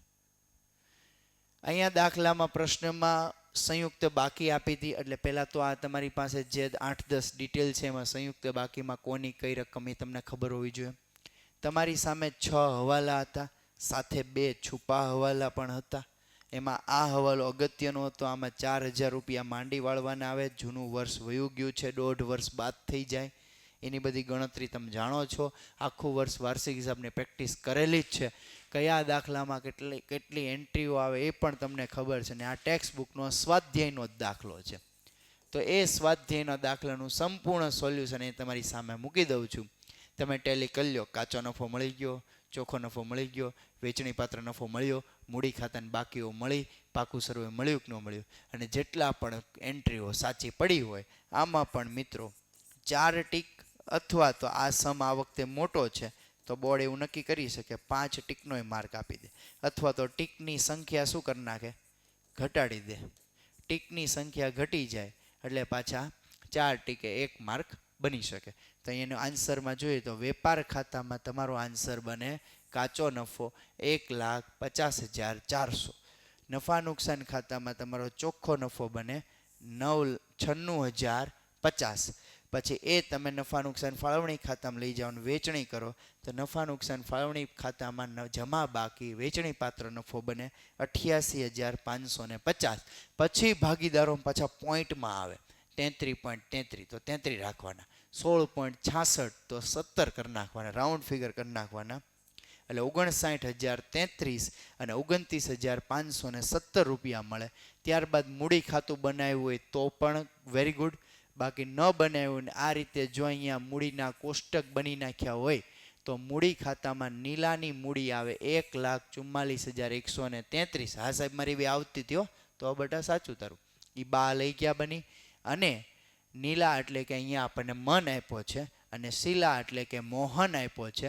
મોહનની બા લઈ ગયા તમારે આવી હશે 67,917. અને તમારું ફાઇનલ પાકું સરવૈયું આવશે 3,41,100 રૂપિયા. જો આ આન્સર મિત્રો તમારે આવી ગયો હોય તો તમને 11માંથી 11 માર્ક્સ પૂરેપૂરા મળવા પાત્ર થાય. પણ ટાઇટલની બધું પાછું વ્યવસ્થિત દર્શાવેલું હોવું જોઈએ. સબ ટાઇટલ ન આપ્યો હાલે, પણ ઉપરના ટાઇટલ આપવા જરૂરી છે. ત્યારબાદ મિત્રો મોજ પડી જાય કંપનીનો વાર્ષિક હિસાબ પૂછ્યો હતો. પણ સાહેબ એ ક્યાં ટેક્સ્ટ બુકનો હતો? અરે બટા કહું છું ક્યારનો સાંભળો, ટેક્સ્ટ બુકના જ દાખલા મૂક્યા છે સાહેબ. નથી મેં જોયું. જોવો બટા ટેક્સ્ટ બુકના સમ છે. આ જે અહીંયા શંકર નામ આપ્યું છે એ નામ બદલાયું છે. સાથે સાથે આ બધી જ રકમ છે એ ટેક્સ્ટ બુકના સમ કરતાં ગુણ્યા 3 કરી નાખી છે. ટેક્સ્ટ બુકમાં તમારે જે કેયુર લિમિટેડ વાળો જે સમ છે ઉદાહરણ એ જ સમ છે, પણ કેયુર લિમિટેડમાં કોઈ રકમ માની લો 1 લાખ આપીશ તો અહીંયા તમારી સામે 3 લાખ લખી નાખીશ. અરે સાહેબ 3 વાર મલ્ટીપ્લાય કરી નાખે બેટા, આન્સર એ જ આવે. આન્સર 3 ગણો થઈ જાય. જેમ કે ઇક્વિટી શેર મૂડી 7,20,000 આપ્યા, ખરેખર છે કેટલા? તો કે ઇક્વિટી શેર મૂડી તમને આપેલી છે ટેક્સ્ટ બુકમાં 2,40,000. તો કે 24,13 7,20,000 રૂપિયા મૂક્યા. ઓફિસ ખર્ચા 72,000 રૂપિયા, એ 24,000 આપેલા છે. ત્યારબાદ ખરીદી કેટલા રૂપિયા મૂકી? 12,78,000, એ 3 ગણી છે. 10% ડિબેન્ચર 1,20,000 આપ્યા, અહીંયા 3,60,000 કરી નાખ્યા. વેચાણ 3 ગણું કરી નાખ્યું. આખો સરવાળો 3 ગણો થઈ ગયો. કરવેરાની જોગવાઈ 1,26,000 છે. ટેક્સ્ટ બુકમાં તમને કરવેરાની જોગવાઈ 42,000 આપેલી છે. આના ઉપરથી તમે જોઈ શકો હા સાહેબ હોય કેયુર વાળો દાખલો જ છે, બેઠો જ છે. પણ તમને બટા આવડ્યો જશે. આમાં કંઈ અઘરું નથી. ઇક્વિટી શેર મૂડી શેર હોલ્ડર્સના ભંડોળમાં લખી હોય, ઓફિસ વેચાણ ખર્ચ નન્નું પત્રકમાં અન્ય ખર્ચમાં લખ્યા હોય, ખરીદી વેચેલ માલની પડતર નન્નું પત્રક ખર્ચમાં લખ્યું હોય, 10% ડિબેન્ચર લાંબા ગાળાના ઉછીના નાણાં, વેચાણ નન્નું પત્રક પહેલું ટાઇટલ કામગીરીમાંથી ઉપજ, સોફ્ટવેર અદૃશ્ય મિલકત બિનચાલુ મિલકતમાં લખી હોય, બોનસ કર્મચારી લાભના ખર્ચા નન્નું પત્રકમાં લખ્યા હોય, ડિબેન્ચરનું વ્યાજ નાણાકીય ખર્ચ નાણાકીય પડતર નન્નું પત્રકમાં લખ્યું હોય, પગાર કર્મચારી લાભના ખર્ચા નન્નું પત્રક ખર્ચમાં લખ્યા હોય, પ્રોવિડન્ટ ફંડ લાંબા ગાળાના જોગવાઈ કહેવાય, પાંચમું ટાઇટલ બિનચાલુ જવાબદારીમાં લાંબા ગાળાની જોગવાઈમાં લખ્યું હોય, જમીન મકાન દ્રશ્ય મિલકત બિનચાલુ મિલકત જમણી બાજુ લખ્યું હોય, શરૂઆતનો સ્ટોક એ તમે નન્નું પત્રકમાં લઈ ગયા હોય ત્યાં તમારે સ્ટોકમાં ફેરફાર આવે, શરૂના સ્ટોકમાંથી આખરનો સ્ટોક તમે બાદ કર્યો હોય, શરૂઆતનો સ્ટોક 1,08,000 માંથી આખરનો સ્ટોક 1,26,000 બાદ કર્યો હોય, તમારો આન્સર માઇનસમાં આવ્યો છે અને એ આન્સર તમે માઇનસમાં લખ્યો હોય. સાથે સાથે આખર સ્ટોકની બીજી એન્ટ્રી તમે માલ સામગ્રીમાં પણ આપી હોય ચાલુ મિલકતમાં, અને મળેલ વ્યાજ નન્નું પત્રક ટાઇટલ નંબર 2 અન્ય ઉપજ અને દેવાદાર 5,40,000 તમે વેપારી લેણા જમણી બાજુ લખ્યા હોય અને લેણદારો તમે વેપારી દેવામાં લખ્યા હોય ચાલુ જવાબદારીમાં. પછી જે ટાઇટલો નથી આવ્યા ખાલી રહ્યા ત્યાં તમે ડેશ કર્યો હોય, નન્નું પત્રક બંધ કર્યું હોય, નન્નું પત્રક બંધ કર્યું હોય ત્યારે તમારી કુલ ઉપજ આના કરતાં 3 ગણી આવી હોય, પછી કુલ ખર્ચા પણ આના કરતાં 3 ગણા આવ્યા હશે. અહીંનો જે આન્સર છે એ પણ 3 ગણો આવ્યો હશે. પછી આ જે છઠ્ઠી તમે કરવેરાની જોગવાઈ છે એની તમે 2 એન્ટ્રી આપી હશે, કરવેરાની જોગવાઈ તમે ટૂંકા ગાળાની જોગવાઈમાં પણ લખી હશે, અને 7મા નંબરનો તમારો કરવેરા પછીનો આન્સર, કરવેરા પછીનો ચોખ્ખો નફો એ તમે લઈ ગયા હશો અનામત વધારામાં નફા તરીકે. એ આ બધો જ આન્સર આ તમારે 3 સાથે મલ્ટીપ્લાય કરીને આન્સર મેચ થશે. મેં તમારી સામે ટેક્સ્ટ બુકનો આન્સર લઈ લીધો છે. તો આ રીતે મિત્રો અહીં તમારા કંપનીના વાર્ષિક હિસાબ પૂરા થાય. જો સંપૂર્ણ વિગતે વ્યવસ્થિત રીતે સોલ્યુશન કર્યું હોય તો મિત્રો તમને 100માંથી 100 માર્ક્સ મળવા પાત્ર થાય. આશા રાખું છું કે તમને એવી સારી એવી મહેનત સાથે તૈયારી કરી હશે, પેપરમાં બધું જ સરખું લખ્યું હશે, પેપરની આન્સર કી ઉપરથી તમારા ટાર્ગેટ મુજબના માર્ક પણ તમને મળ્યા જ હશે, અને તમે ધારેલા માર્ક કરતાં તમને સારી એવી સફળતા મળે, ભવિષ્યમાં સારી એવી કારકિર્દીનું તમે સર્જન કરો એવી શુભેચ્છા સાથે દેવાંગ સરના good bye, tata bye bye, see you, Jai Hind, જય ભારત.